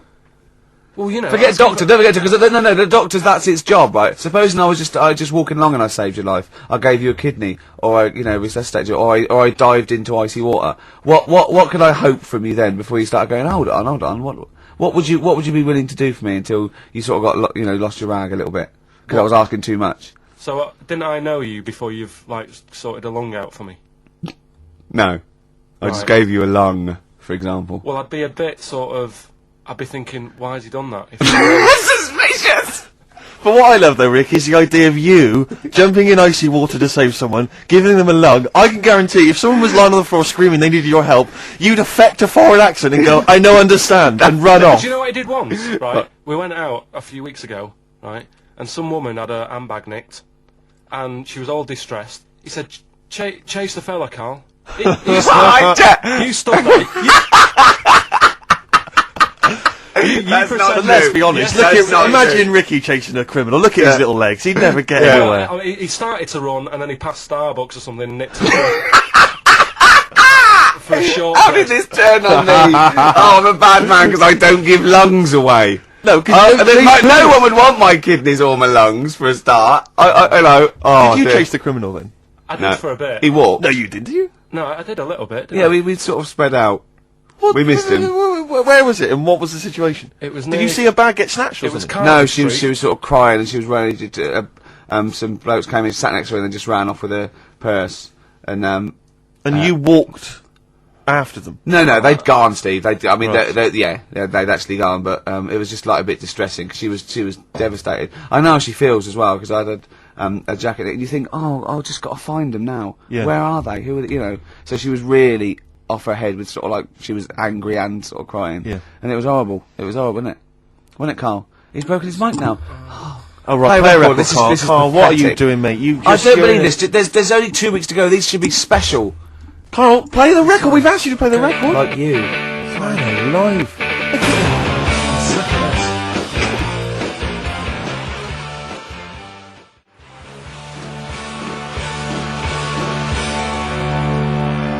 Hive's main offender on XFM 104.9. I forgot to say who I was. Go on, who are you? Gervais, who are you? Steve Merchant. And who's that little fella over there, little round fella? Tiny little Karl Pilkington. The funny little thing from the Smash adverts. Say, then they smash them with their metal knives. Oh. You do? Yeah, you're right. He does, doesn't he? Yeah. I was asking if I'd seen a rounder head than him, and that's the only one someone come up with. That's the only thing they got with. Oh, look, you're actually a little bit stressed today, aren't you? Because you had a drink last night, didn't you? I had a couple of drinks. Yeah. I was down at Steve's night. He was doing a bit of DJ. Yeah. Went down the store. And that's why you're all grumpy. What? Did you hear what he just said? What? I was DJing last night, obviously that XFM evening. Yeah. Hour and a half. My friend and I split the time on the decks. Yeah. What was the word you just used? He went down a storm. We went down a storm. Right, 3 girls, I was walking to the toilets during my set. 3 girls went, you are a genius. Right? What's his name? Dane Bowers, Zane Lowe. Because you played records in a certain order? Yes. Look, Sorry, Rick, if you can't deal with that. Sorry if you're a little bit jealous, because this time you can't share the award. Alright? dear. But it was my credit this You time. can tell he hasn't been a DJ. Because it's not just about It's not just about that the songs you play, choreography, it's the way you play them. Oh, the way you play them, whether it's 33 or 45, very important. Yeah, But the point- leave your hand on Exactly. them as they're trying to go round. But so 3 girls there, Yeah. charmed by me, they loved it. Yeah. Zane Lowe, XFM DJ and MTV presenter, probably one of the coolest blokes alive. He came up, gave us massive respect. He said, "I'm loving your set." He actually used those words, right? There were people coming up, they couldn't believe their luck. It was roaring. We'd stick on a track, people would cheer as it came on, right? My particular favourite, Karl, I think you'll agree, my particular triumvirate, LL Cool J, Mama Said Knock You Out, leading straight into House of Pain, Jump Around, then straight into that current Elvis track that's been re-released, remixed by Junkie XL. I played the original, which I'd already played on XFM before. I'm already there, cutting edge. Yeah. Right? And- 3 old tracks, you mean? 3 old tracks. In a row? Yep. And, what I think the words that would best sum it up are, I kicked ass. Great. Rick. Alright? Well, I'm going to be kicking some ass today because I I'm look forward to it. going to be shamelessly self-indulgent. And we've only got 2 shows to go, so I'm playing some of the most beauteous tunes in the world. And I was just telling Karl, lined up a Simon and Garfunkel track, Only Living Boy in New York. He went, "Why is he the only living boy in New York?" I went, "What?" He went, "What does that mean then?" I went, "I don't know." He went, "Well, what's it about?" I said, I don't care. I said, it's a lovely song. He goes, "No, but what's it?" I said, "I don't go into that." Do it. I said, he went, I like a story." I said, "Like what?" I said, "Killing of Georgie, no trickery." Killing of Georgie. I think we should play that at the last. It's good, I heard it the other day on Radio 2, it was cracking. It Yeah. sounds like well. It's really good. Tell them what it's about again. It's about little girl, gay fella. A little what? A little gay fella? Yeah. Right. Who I mean, I haven't heard it for a bit, so it's all off memory. This, but Yeah. gay bloke. Is he from Scotland? I have no idea. But he's from somewhere where gays aren't liked. Okay. Right? No. No, he is, kind Georgie of. Boy was gay, he's nothing more than the kindest guy I ever knew, right? Now, all he did was, right, his father said, "How can my son not be straight?" Kicked him out, right? Goes to America. Yeah, but you can handle Yeah. all that. You can handle your dad not getting on with you if other people around you are into the same scene. Yeah. But That's he right. was like, he was left on his own, he didn't know what to do. Yeah. He was getting stressed out. Yeah. So he goes... And this I was don't know, before, I mean, this is, when did this record come out? Must have been 77? 77 yeah. years, something like that. Right. And, he's... During punk. Right, oh, I Yeah. see, yeah. So, So, you know, the village people had come along and made gay cool. Yeah. That had already happened. Yeah, But it go wasn't on. respected. but he was watching the telly or something, and he saw that New York had loads of them over there, and they're all having a good time. Sure. No, sorry. At no point in the song does Rod Stewart say little gay Georgie was watching telly and saw loads of gays in New York. At no point in that song. No, but this is what I like about that song. You sort of picture what's going on. You make it up. Yeah. Okay, so the little gay fella was watching telly, and there was presumably the and now from New York, the gay show. Yeah. Or whatever, because it was a big scene over there, wasn't he, in the 70s? Yeah. Okay. Go on. So he goes over there, and he's having a great time and that. He's meeting... Went to New York Town, meeting- very quickly settled down, soon loads became of- the toast of the Great White Way. Yeah, they loved him. Went All down. the old queens blew a fuse. Yeah. Yeah. And then, I don't know, he was out late one night, Yeah. and he's walking home, Yeah. and gets attacked, gets killed, Yeah. and he's lying in They the gutter. didn't intend to take his life, they just pushed their luck a little too far that night. Yeah, you see? So... Yeah. But what's good there? Is it good that he had a bit of a good life and was able to be himself? Yeah. Or should he have stayed in Scotland? He didn't come from Scotland. Again, I really... Well, I think, is there any way we can get this song before the end of the show and play it? Because I've heard it recently. A lot of people listening will have never heard this song. They wouldn't have any idea Can what I we're talking can I about. say what you said when we were talking about that song once before? Is it bad? It might be, because we were talking about, you know, Georgie Boy and he, you know, got. I don't know. What? It's when you said Well, it's a fact. I don't think if... what any- he said. So it's for King of Georgie. He gets out, dies, right? He goes, well, they do go out late.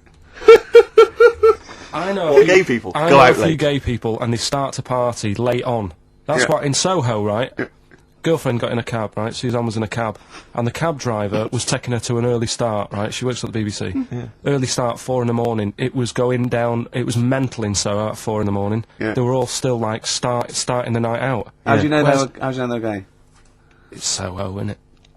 Fair enough. Play a track. I'd love to be able to try and dig this out. Yeah, we will. This is Simon and Garfunkel, The Only Living Boy in New York. It's lovely.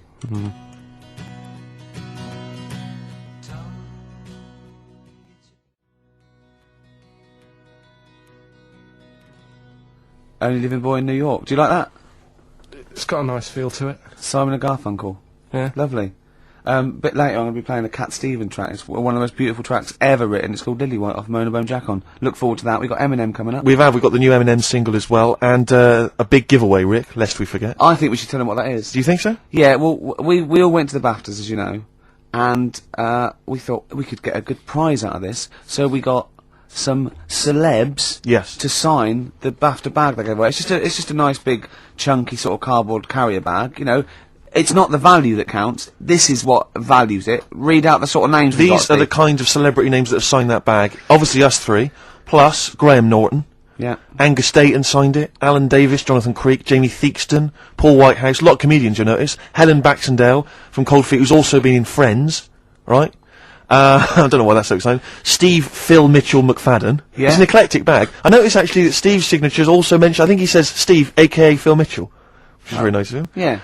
Peter Davison, former Doctor Who. I noticed also that when you gave him the pen to sign it, he put the pen away. Yeah, he pocketed We had to it. say, oh, Yeah. whoa, whoa, whoa, whoa, whoa. Just his wily Cockney ways. You're not Phil Mitchell now, mate. Exactly. Give us the pen back. Exactly. Yeah. Simon Pegg, and of course, one of broadcasting's biggest legends, Steve Wright. Oh, Steve Yeah, Wright, got him yeah. to sign it as well. Yeah, yeah. But that's, you know, you're not going to find that. That's quite an eclectic and kooky mixture of celebrity names. Yeah. You know, autographs on one bag. And we maybe photocopy it and it's just, you can't We make can out explain who signatures, they we are. can explain who they are. But we can give that away. And as you know, it's a little commemorative thing of the BAFTA. It's got a big BAFTA logo on there and everything. It's pretty classy. Did I mention this? That our agent, who was there, he ran around getting a few of these autographs, and I think Helen Baxter, he went up to him and told him it was for charity, and that was why they signed it. Which I think's, you know, a little bit cheeky, but that's what agents are like, Carl. You've got to But then again, he understand didn't get anything from them. It's not like he said, give us £1. No, he just got. They just got their well, he said that as signature. well. Then he made 42 quid. Yeah, exactly. So anyway, we're going to give that away. Is that a good prize? I think that's a nice prize, isn't it? It's a little commemorative thing. Carl, you're turning your nose up on it. No, it's alright, I wouldn't want it. Doesn't he? Do people get you to sort of do campaigns on the radio, like drink Fosters? I wouldn't, but you know, you can. Yeah, but look, I noticed on the big board here, it tells us that you can win signed and framed Chemical Brothers album covers on Sunday. Well, that's just 2 geeks who've signed that. We've got like We've some got of 3 alone in this room. Exactly. Plus, we've got some of the cream of Britain's light entertainment who've signed that bag. No, I'm appalled by you that you're just so disrespectful of No, us. but it's like when I went to the BAFTAs with you, and I wasn't really enjoying it. You were I like, can't. He said what? No, you you didn't are tell such us an this. ungrateful. There are so many people. You're like a little charity case. You're like, oh, I had God. chicks queuing up Yeah. around the block. You'd wanting to usually come. have to. I know, but I Someone told like you you. would have to write to Jim or Fix It or Esther Ranson to get them to meet us sort of people. And now it's on your doorstep. I'm amazed that you didn't enjoy it. Why didn't you God. enjoy it? You got to walk down the red carpet. You went in. There was George Best, one of your footballing heroes, was there. A load of was other good. big names. You sat there, you had prime position. You came backstage with a load of other big names. Hey, you had a lovely bit of You were grub. filming this thing for the DVD we're making. That's you, a cameraman on our DVD. And yet you think, now you look grumpy because you had a couple of pints and you, I can't believe So it. tell us why you didn't enjoy it, because the ceremony, what didn't you enjoy about that? It was interminable, wasn't it? far too long. Wasn't it awful? So 3 boring. hours. I thought you were going to say something. Really? Sorry. 3 hours. Yeah. I mean, I suppose for you two, at least, you know, you were going to get something. Sure. Yeah. But with me, it's like, I mean, I've never graduated or anything, so Have you not? I'm trying to think of a situation. Basically, I sat there 3 hours knowing that I'm not going to get anything out of the night. Yeah. Right? Now, Did you? Sorry, when we invited you and you said yes, did you think you were up for an award? No, but I thought we were going to be sat round tables, having a nice bit of food, Yeah. whilst people are going up there winning awards. Yeah. But 3 hours of the same thing over and over again. I mean, if a film's 3 hours in the cinema, Yeah. you go, well, it's long, but, you know, I wonder how it's going to end. Yeah. But this was just like the same thing over and over again. Some guy going up, thanks a lot, cheers for the bit of brass. And then going down, sitting down, the same thing over and over again. I wouldn't, honestly, right, I'd say it was one of the worst things I've ever had to do. No, I enjoyed the night afterwards when we did have a bit of lamb and a nice bit of veg and that. That was Yeah. alright, and I went home and I was happy, and I got the little freebie bag that you're talking about that we're giving away. Yeah. which wasn't much good stuff in it. Oh, Alright! right. No, What would you have done on that Saturday night? Suzanne What said- would you have done or the Sunday night rather, what would you have done had you been at home? I would have stayed in with Suzanne, right, watching telly, having a nice bit of pate on toast or something, cup of tea, watching 24. But instead, I had to buy an expensive suit so I didn't show you up, right? Yeah. How much did you spend on your suit? Well, in total, right, because, you know, the shoes and the suit and the shirt and the tie, it was about 600 quid. That's the most expensive evening ever! And that's what I'm saying to you. And the daft thing is, it's dark in there. I don't know why you've got to wear a nice suit. You can't wear a tracksuit, for goodness sake. It's dark in there! No, just the shirt and that. It doesn't make you a better person wearing a suit. No, doesn't You make you a know what I better mean? person, no. We're not claiming it made you a better person. No, but that annoyed me. Yeah. I mean, it was an experience, innit? That's why I went, because you think, if I didn't go, if I would have said to you when you invited me, no, Steve, I don't want to go, then I would have never known, right? Yeah. And that's my sort of thing in life, right? If Yeah. something comes up, you should take it, even if you're not going to like it. It's a bit of an experience. Right. Do you know what he said to me? I phoned him up because we had to meet up, and obviously he had to pose as my gay lover. Yeah. To get in, right? Yeah. He phoned, he said something to me like, I bought a suit, I'm looking good. He said, I'm looking good. People will think, how on earth did he end up with that good-looking guy? So he got into the role. That was what he said to me. He started getting into it. Such an insult. Play a record. I just must say that we've had an email from Daryl Foster. Lots of people have emailed in saying, well done on the BAFTAs and well done on your Room 101. They really liked that. Thank you. There's one guy, and it's Daryl says, Ricky, has your dad only got one D-mob suit? Because I don't know if you noticed, but Ricky wears the same suit every single time he appears on TV, because he spent a fortune on it getting it tailor-made. I've only got one. It's a good suit, and I now he wears it know. all the time. And it's winter as well, it's like a pure wall, so I'm sweating everywhere I go. Anyway, usually it's too much cheese. I won't be buying another. Huh? I won't be buying another one. Ever. now. That's it. Yeah. Yeah. And Suzanne told me today, right, because I've handed it in today to have the trousers turned up a bit. Why? Because it was a bit of a bodge job for the night. Yeah. Right. It was just some pins sort of holding it up the other night, but you didn't notice, and I didn't tell you because I thought you'd be getting on the stage and saying, "Look at that freak over there with his pants hemmed up." But I took it to the place to get it done. Suzanne tells me that I'm going to start shrinking now and getting to that age where you start going smaller. I know that must have been a revelation to you and a worry.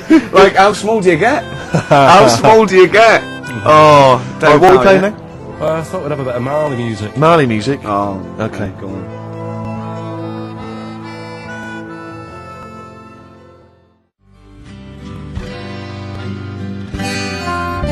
Badly Drawn Boys, something to talk about. Well, it's a good job we've got something to talk about because we're DJs on XFM 104.9. I'm Ricky Gervais with me, Stephen Merchant.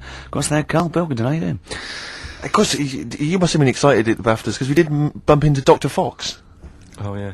Pleased with that. Yeah. What was the challenge again? I think the challenge We was was- you had to shout Foxy. Yeah, the challenge was, it's sort of like Jackass, but wimpy Jackass. Karl was our cameraman for the night because we're doing the making of sort of series 2 where we've filmed ourselves sort of writing it and doing bits and pieces and going to awards on it. And it's on me, and that my challenge, which I think, was it me that set my own I challenge? think you did. I had to shout Foxy and get him over. Yeah. And I bottled out You about bottled? 5 times. I just thought he was talking to someone. Yeah. I just thought, and then I did it, and where's the victory in that? Yeah. I shouted Foxy, and he came over and went, alright. I think, where's the victory? I remember Jackass, they dive off buildings and things. I was a little bit taken aback, though, because even though he was joking and mucking around, he was swearing. You don't expect that from Foxy. Oh, behave. He was off Oh, duty. no, he and was. he's- I mean, he's a- more than one, but he didn't expect it to, because he seemed like a lovely bloke, though. But he has is. got an enormous head. I mean, I'm not gonna. But I'm I've not got a problem with disrespecting that. him. I think he's a lovely guy, but Yeah. his head is huge. But it's in proportion with his big body as well. He's a chunky wombat of a man. True enough. And It was a so am I. It was problem getting him on screen. Sure, because of the huge head. Yeah. I was struggling. No, I know. Well, I know that Popeye people have worries about that. They had to get special lenses. Yeah, yeah. I love the fact that us 3 freaks can take this out of anyone. Stop there, though, Rick, because I was on TV briefly. There was a thing about The Office on Top 10 TV Bastards on Channel 4, and I appeared on there briefly talking about the show. And there's this girl who's a girlfriend of a friend of mine, and she's I saw you on TV last night. I went, yeah. She went, I'll tell you this, you're better looking on TV than you are in real life, and that's good for you. And I was like, oh, I don't know if that was a compliment, because it's like... Definitely not. Well, I'm not on TV, so it's not Yeah. beneficial in any way. Yeah, But that's like... I'm too right. You have to step out of the TV. That's like saying, I normally find you pretty repulsive. Yeah. My opinion changed slightly last night because you were on the box. Yeah. And I didn't know, it sounded like it was a through compliment. the aid of a different... Through the aid of lighting and appearing like for 12 seconds on screen in small doses. God. You thought I wasn't as bad looking as I am in real A lot life. of people have phoned in and wondered if you are Morph grown up, because they've seen a picture of you on the website. Do you mean me or Karl? Carl. Right. Yeah. What do you mean? No, because people have seen you and next to a picture of Morph, and it is exact. If you draw honestly, Carl, if you lay you down and draw around you, it's exactly the same shape as Morph. Yeah. Or the Pillsbury Doughboy. Or a gingerbread man. You do look like a gingerbread man. That's great. Oh, I love Carl. We think you're brilliant. We like looking at you, talking to you, hearing what you've got to say. We think of you, don't we, in the week sometimes? Rick, I had a bit of good news this morning. Go on. And I don't mean this in any way. I'm sure it's an emotional thing for her. But in the Sun it says that Dido, her wedding's off. Right. Just thinking, ding dong. Because for some reason, I don't know what it is. I was having a chat with my mates. I've always been under the assumption I could pull Dido. Because she's quite ordinary. Do you know what I mean? She looks a bit ordinary. She's quite an attractive one, but like... Would that be your opening chat-up line? You look quite ordinary. Dido, I don't think you could probably get anything better than me, because you're not too hot yourself. Exactly. My name's Steve Merchant. I'd wear actually, what I'd do is I'd go, right, I'm not going to meet you in the flesh, but I'm going to send a picture of you on video. Yeah, this I is look me on great. Top TV Bastards. What do you think? See what you think. Yeah, and if you think it's good, well, I'm certainly no worse without the lighting and makeup, so don't worry about that. Exactly.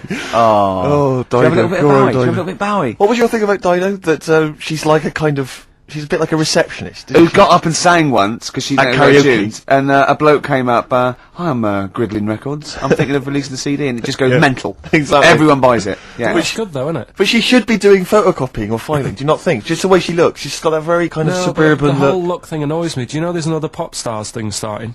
Yeah. Like, it's going on in Ireland. Apparently it's Ireland's version of it. Okay. And today it was like, you saw all these kids rushing in, there was fat ones there and ugly kids, and you're thinking, it's sad and everything, they might have a good voice, but they've no chance, right? And there was a woman there who looked a bit like Britney, and the bloke, straight away, before even hearing the voice, Britney lookalike over there, go and get her in, give her a ticket, she's through to the next phase. And it's just annoying. Dido isn't beautiful, but she's nice enough. Do you know what I mean? Well, yeah, that's why she's fine for me. I mean, you know, she, I mean, my standards are quite low. So do you think Steve should go out with her then? I mean, that's what we're asking you. Do you think he should? Yeah. Okay, so a little bit of Bowie. Thanks, Karl. Try and fix that for next week.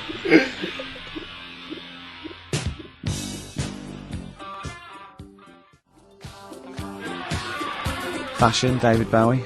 We were doing a bit of voguing, sort of cross with body popping there, weren't we, Karl?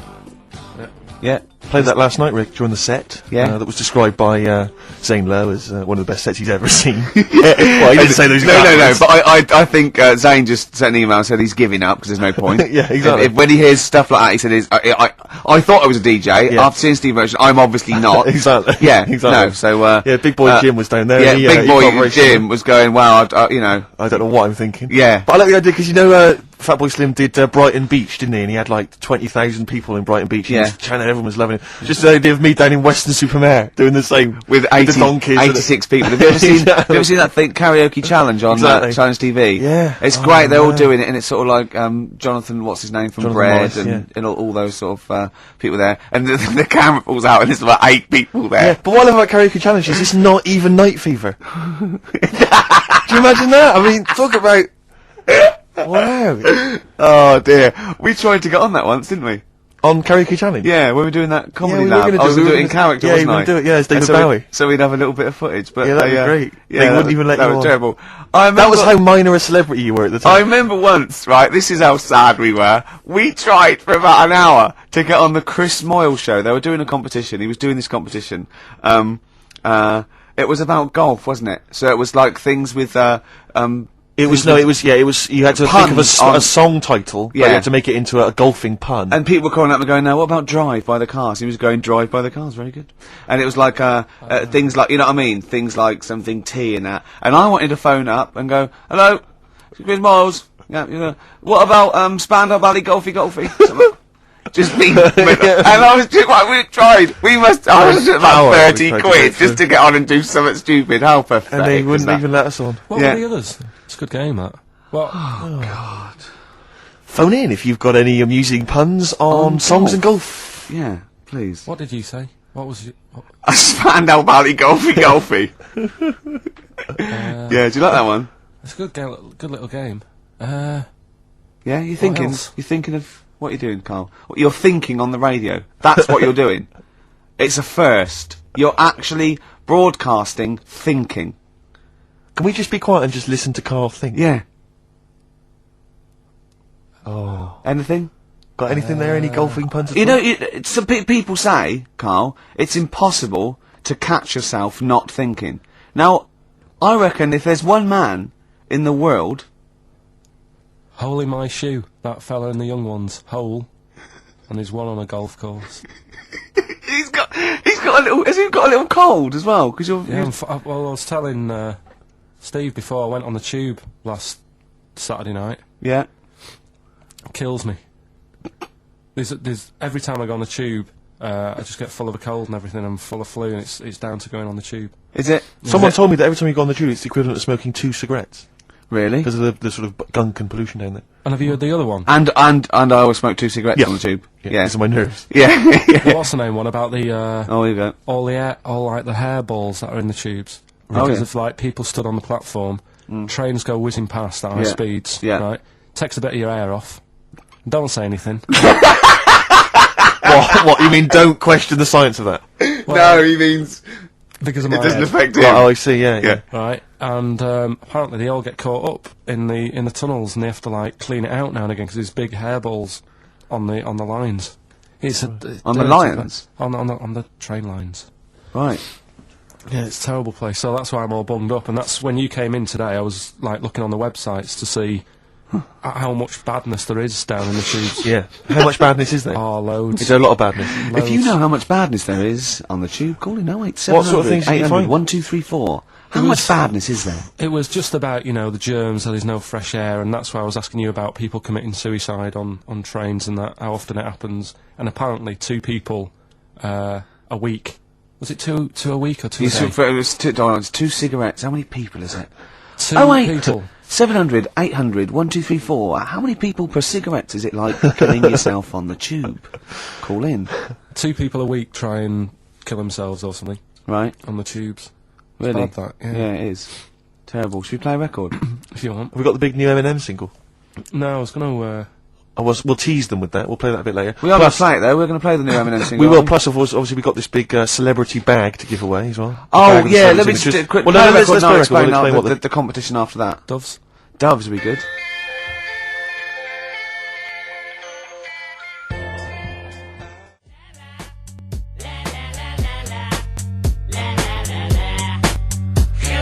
Eminem, Without Me, on XFM 104.9. I'm Ricky Gervais, with me Steve Merchant. Hello there. Little Karl Pilkington. Into the last hour, 3 hours of broadcasting to go, Karl, for us, 3. Yeah. Yeah? What are Three you going to be amigos, doing while 3 we're away? musketeers.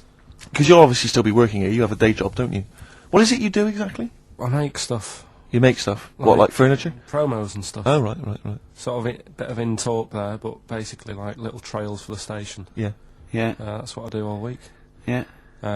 So you'll be back to doing that when we're off. You don't talk to anyone, do you, in the week? You just hide in your little sound booth thing, and you really don't talk to anyone, do you? Much? Not really.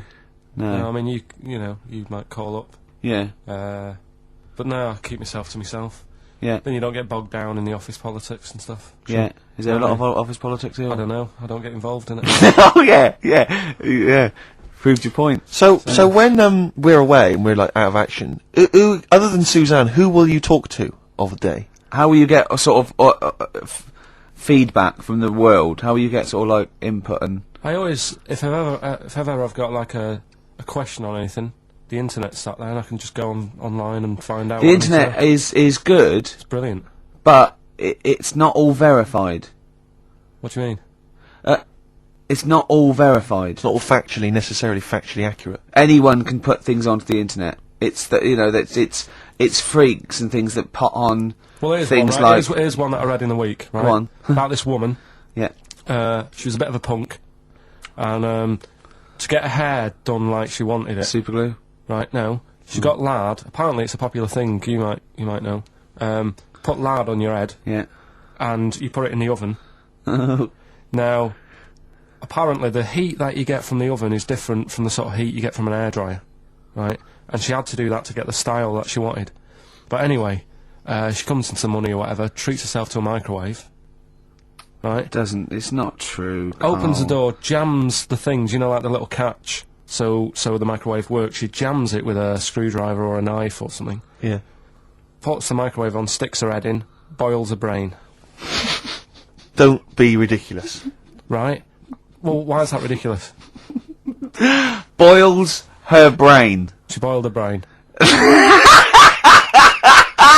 She boiled her brain. And this is what's good about the internet. I went straight from that, and there was a subject about brains. And do you know that Russell Crowe, when he dies, is giving his brain to charity or something? Some sort of...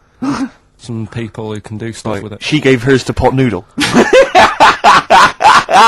Vesta. Yeah. Oh, That's the boiling sort of a stuff. skull. Yeah. That's not true. No. It's not true, Carl. It's the same as the woman who put her poodle in the microwave, isn't it? And all that. Just urban myths. They're urban myths. But again, where does it start? Someone made it up Yeah. for a laugh. They're just too convenient urban myths. Everyone you can tell an urban myth's not true because it's always this happened to a mate of mine, and when you say what happened then, they go, don't know, that was it. Was it? Was that it? Was it? Someone boiled a brain and that was it. There was no more story. Well, There's Were there any dates? Have you ever- Locations? Times? I think it was in Belgium. There's that one that a bloke, right, was going to get a phone call at 4 o'clock to find out if his business was, okay, right? And if he didn't get the phone call, he knew he was broke, destitute. So dead on 4 o'clock, the phone didn't ring, so he went up to the roof of his office and he jumped off to commit suicide. And as he was passing his window, the phone was ringing. Oh, no. Carl, it didn't happen. Didn't happen. Think it through. Think it through. Who told that story? Who told that story? As he hit the pavement at 120 miles an hour. He's the only person who could have known that series of incidents.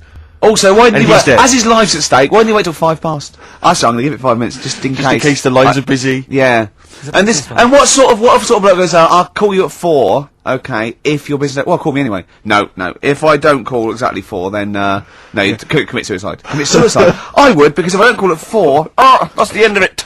Well, call me anyway. No, that's not the way I work. Why can't you just call me and tell me the other way? Well, I'm telling you how I do it.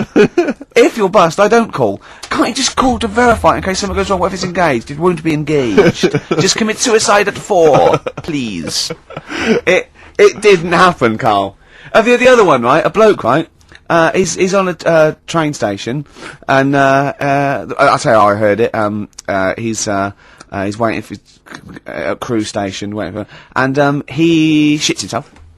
As you do. And so he goes, oh, my train's in 5 minutes, so he runs across to Millets, and goes, quick, Levi's, 36, the bloke just puts it in a bag, he runs onto the train, he goes into the toilet, takes his, trousers and pants off. His soiled trousers Yes, and pants. throws them out of the window, I won't be needing those again, cleans himself off, open the bags, it's a jacket! Oh. No, it didn't happen, Carl! At what point did he go into it and go, quick, Levi's 36, and the bloke went, sorry, Levi's 36, what, a pair? No, shall I wrap them? Them? It, shall I wrap? Just wrap whatever it is. Do you want to look? No, I'm not looking when you're putting it in the bag, please. Right? Well, 36 white story, so, well, don't say anything. I've told you 36 Levi's. And put it in a bag and charge me for it. Yeah.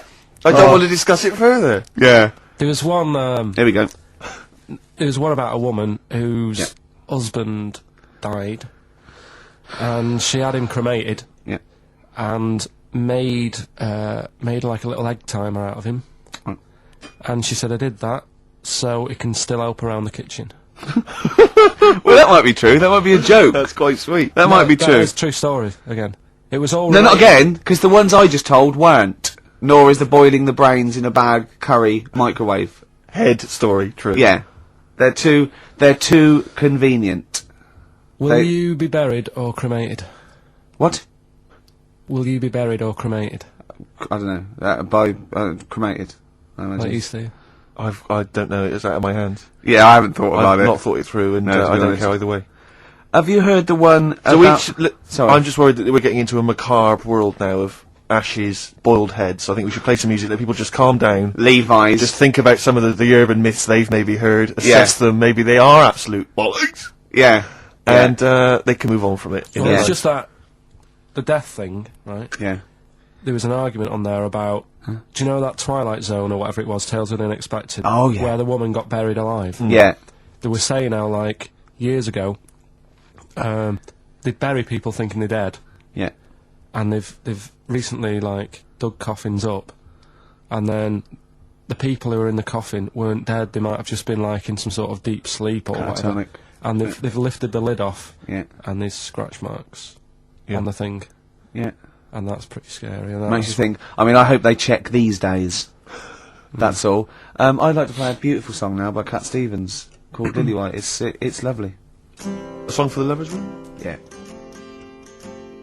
The big cell.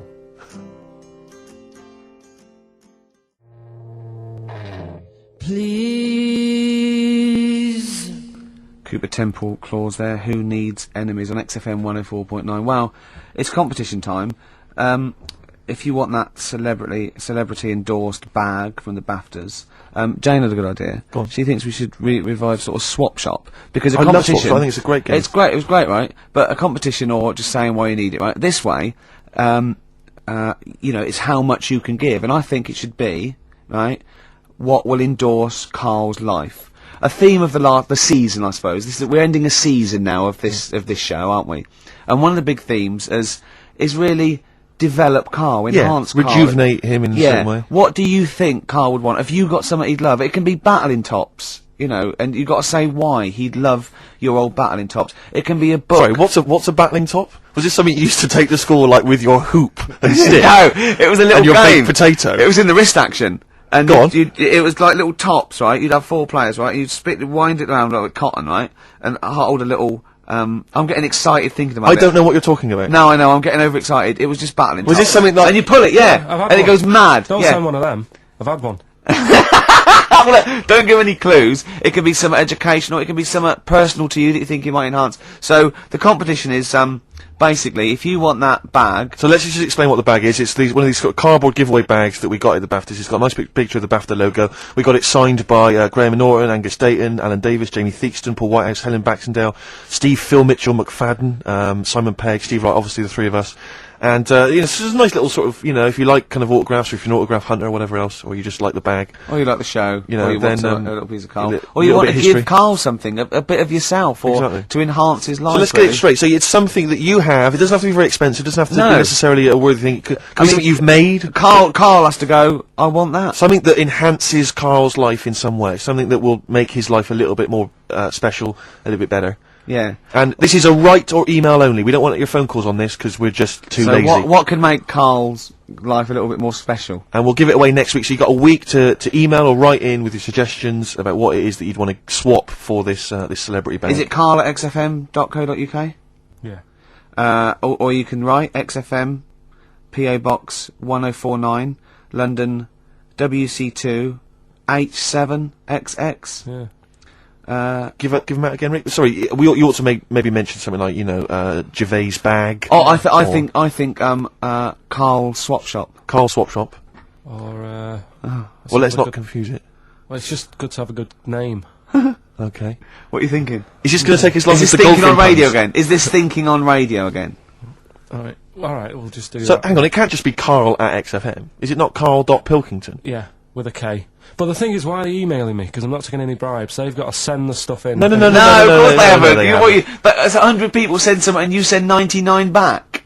No, I won't send. Oh, yeah, I see what you mean. Yeah, no, they just email or Leave write it in to with their us. suggestion. Oh. Make sure that you mention who you are if you're emailing and leave a telephone number as well. We need a telephone number, we've got to call you back. Let me give you an example. I like the bag. I want the bag, right? I think this would enhance Karl's life because I am sending a Feng Shui book. Something like that. You know what I mean? I am sending Karl a teddy bear. You have to explain why, though. Obviously, Yeah. we can. Why you think it isn't, you know. This And is it can getting be- so it much can more be- complicated than it needs to. I'm bored with it. It was such an easy idea before. Throw the bag, well, burn the bag. Give out the Burn addresses again, the Rick. bag. Okay. It's XFM, PO Box 1049. That's easy to remember. London WC2H7XX. And the email? I can't remember. Karl.pilkington@xfm.co.uk with a K. With a K. Alright, well done. Yeah. Man alive, that was exhausting. Any I'll tell you clues, what, Carl? What would you like? What would you like? I really don't know. I honest to God, I can't help anyone out here. No. You just see something you like when you see it. Well, there might be something out there that I don't know about, and yet it is. I'm sure there is. Do you know what I I'm mean? sure there's something out there you don't know there's about. things in this room you don't understand. No, but Okay, look, we played it before once, and I know you were charmed Yeah, by I it. love I'm a this. big fan of this. This is Absolutely from love Amy Mann's album Bachelor No. 2, and this is Red Vines playing.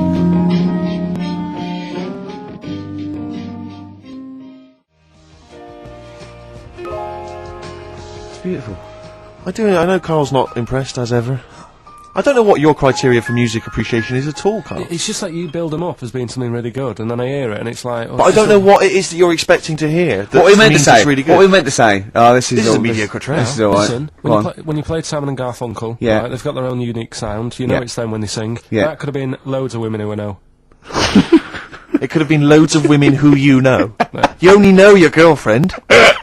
What I mean, Sheryl Crow sounded like Sheryl Crow to me. Yeah, but Well, only superficially. But Man's been around longer than Crow. Who knows what, influences she may have had. That sounds like a fable, doesn't it? Man's been around longer than Crow. Eh? But, see, no, I mean, that's just, there's a number... Let's be honest, Rick, I mean, there's not that many great female artists, are there? Oh, hey, be careful there, Steve. Some of the sisters out there will be disagreeing with I'm you. not saying that they can't sing a beautiful song, I'm just worried they can't write the material. I'm thinking of Bush. I'm thinking of... Aren't we all, Rick? I'm thinking of armour trading.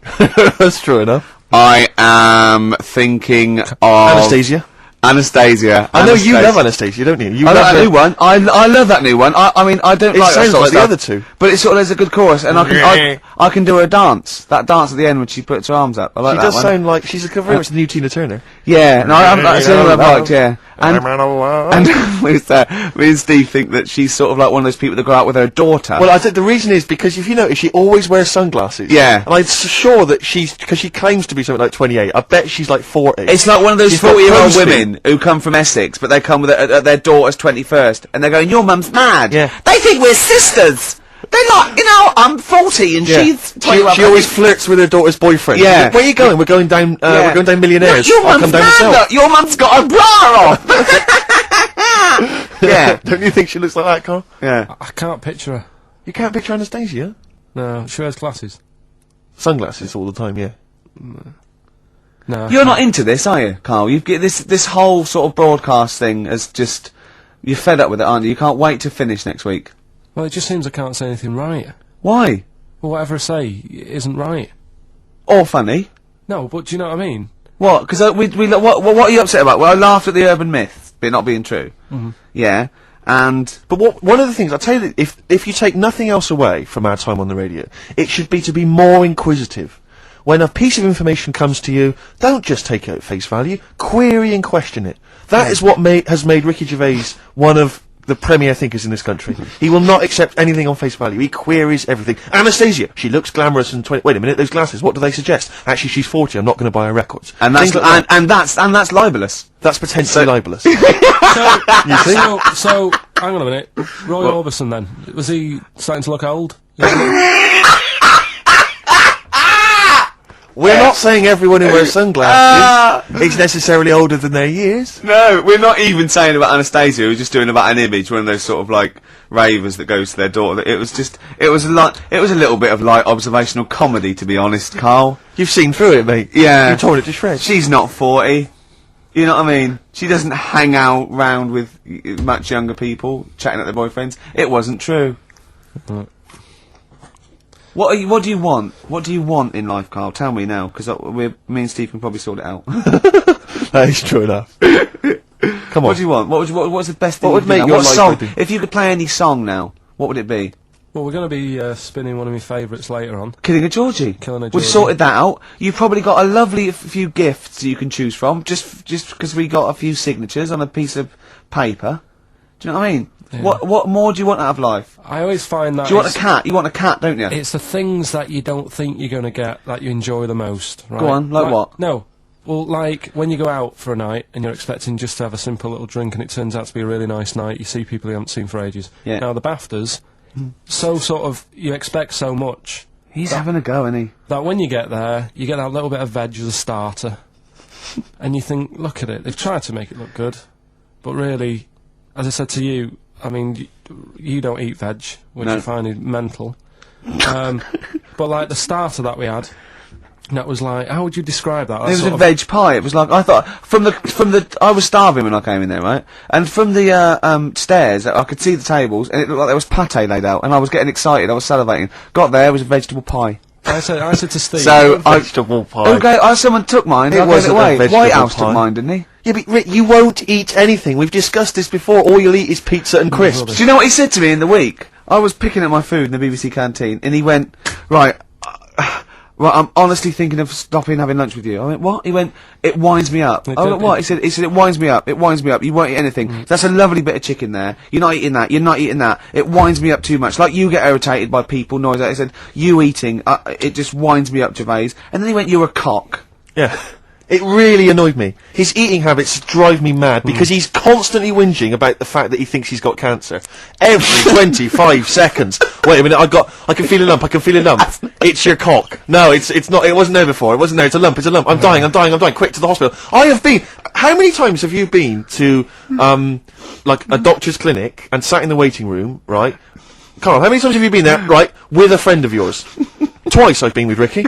One time when we were writing the first years of the office, we were writing in the waiting room for the doctor. Because he had to go in there and have because he thought he had testicular cancer. I swear to God, I'd seen he the thought thing he about had it, testicular cancer. and I just said, so, and he said, I never worry about that again. He said, no, you're not in the risk group and that. The other time was, But wait a minute, you had to go in there. The other time was, I thought I had, stomach cancer, and she went, why? I said, oh, God. He said, when you get a sore throat, do you think you got throat cancer? I said, I've thought that, yeah.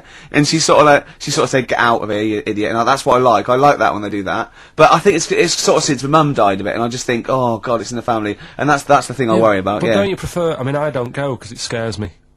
Yeah, I'm like that. I prefer not to go because I always worry that, especially with cancer and things, that they'll go, you know, I'll go there with a sore leg or something, and they'll go, no, your leg's fine, but look at this we've found in your head. If it's a brain, you'll be laughing! No, but do you know what I mean? They'll find something, because none of us are perfect, and as you get older, you get little moles and stuff, and, and they'll say, oh, we best get rid of that. And it's like, leave it alone, it's not causing any problems. Imagine arguing! That shouldn't be there. Leave it alone, it's not good. It is, it's getting bigger and it's strangling your lungs. But Rick's sort of like, but my point was, this is what upsets me. He constantly worries about his health. He's constantly obsessed. I found some buboes. I think I've got plague. every 10 minutes he's got something. I started choking once because I thought it was some dust, didn't I? Yeah, he swallowed some dust. He started choking like he'd swallowed a fishbone, right? It was literally, I thought he was going to die. And he from panicked, dust. and he shouted, right, I'm choking, I'm going blue, and I'm trying to hit me, and he's hitting me on the back, and he shouted, I don't know the Heimlich manoeuvre. And I was choking and dying, but then I wanted to laugh. Because he panicked, going, it's like, if he's going to die, I want him to know that I didn't know the Heimlich manoeuvre. I did everything I could, but I didn't know the Heimlich manoeuvre, so that was why I couldn't have saved him. Dear. But my point is this, he worries about his health, and yet he eats like a child. He eats crisps, constantly, Coke. He keeps going, oh, I've got a headache, drink some water. Yeah. No, boring, hate it. I did say that, yeah. Chips, pizza, sausages, beans and chips. I have never seen someone eat so much. Sausage. I don't know how he's not bored of it yet. Sausage, chips and beans. Everything that's got to have cheese on it.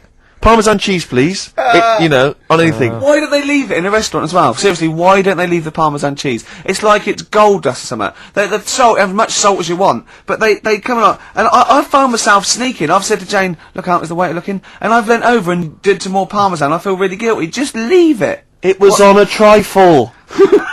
You don't need cheese on dessert. I've explained it to you. Oh dear. So this is why I get angry, and that's why I got, and this is, I'll tell you this, what, if I had to be on, I mean, Ricky was on Room 101, if I had to be on there, I'll tell you this, Ricky Gervais would be the first person in there. He'd be straight in there, man, because I got a list as long as you are. What did you think when I said, annoying people, like making noises? Unbelievable. So, you talked about, annoying noises, and that, people that make noises that are annoying. He is the most irritating man I've ever met, and I swear to God, I don't mean that as an insult, you really are, because you go out of your way to be insulting and irritating. Thanks. And that's fine, but you'd be straight in there. Yeah. In fact, we should do this next week for Karl. We should draw up a list of Karl's hates, what he'd put in room 101. Oh, Think about that next week, That Karl. is genius. Next week, so we got the competition, we've got Karl. I'll tell you what, let's play a record and do White Van Karl. Yeah. And sum up, and just let's slam dunk this mother. That's true enough. What are you gonna play? Some Alpine Stars. Okay.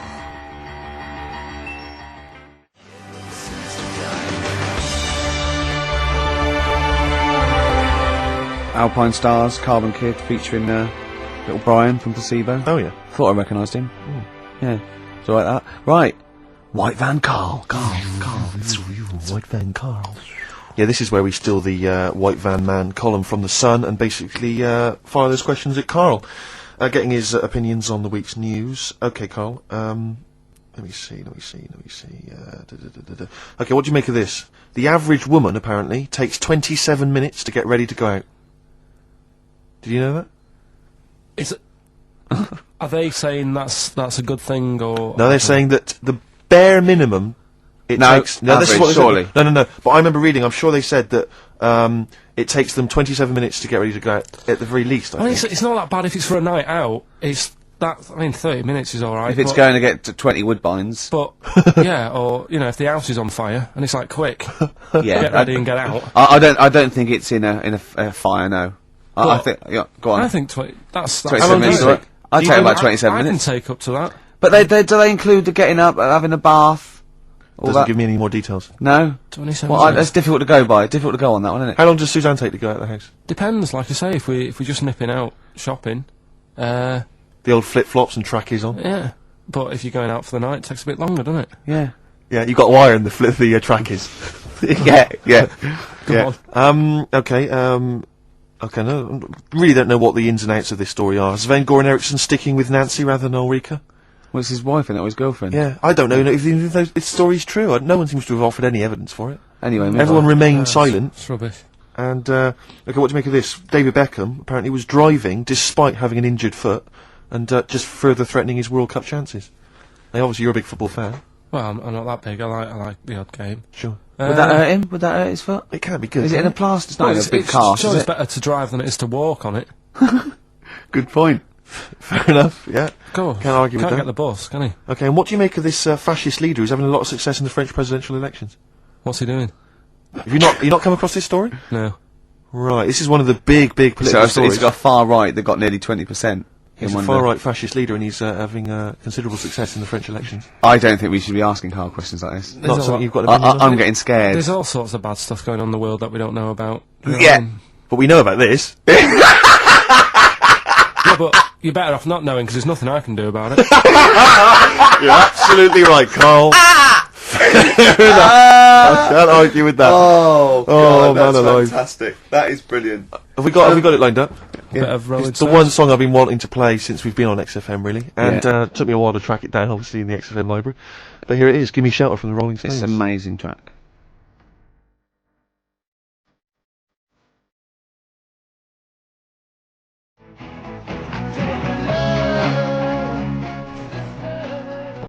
Give Me Shelter from the Rolling Stones. That's Surely, if there was a soundtrack to the Vietnam War, that would be on there, wouldn't it? Can I just reiterate this this giveaway then? We got this bag signed by a number of celebrities, Graham Norton, Angus Tate and different people on there. Yeah. And if you want to win that, then you have to email or write in with what you are willing to swap.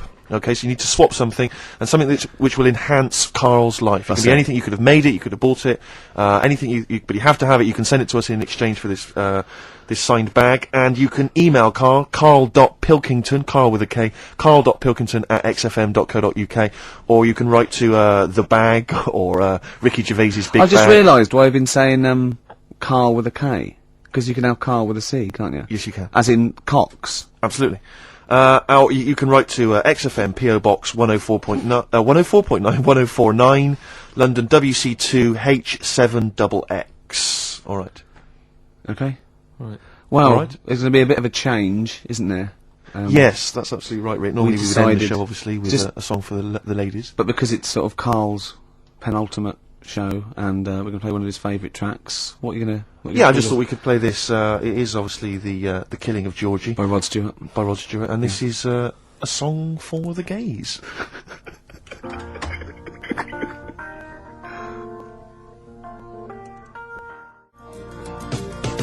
obviously his father took it as a sort of personal slight, but you can't help it, it's not you his know. fault.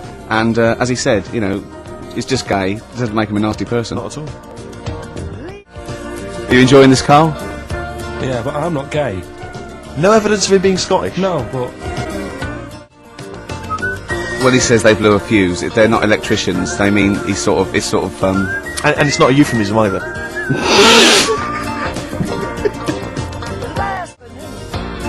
Oh, I'm worried.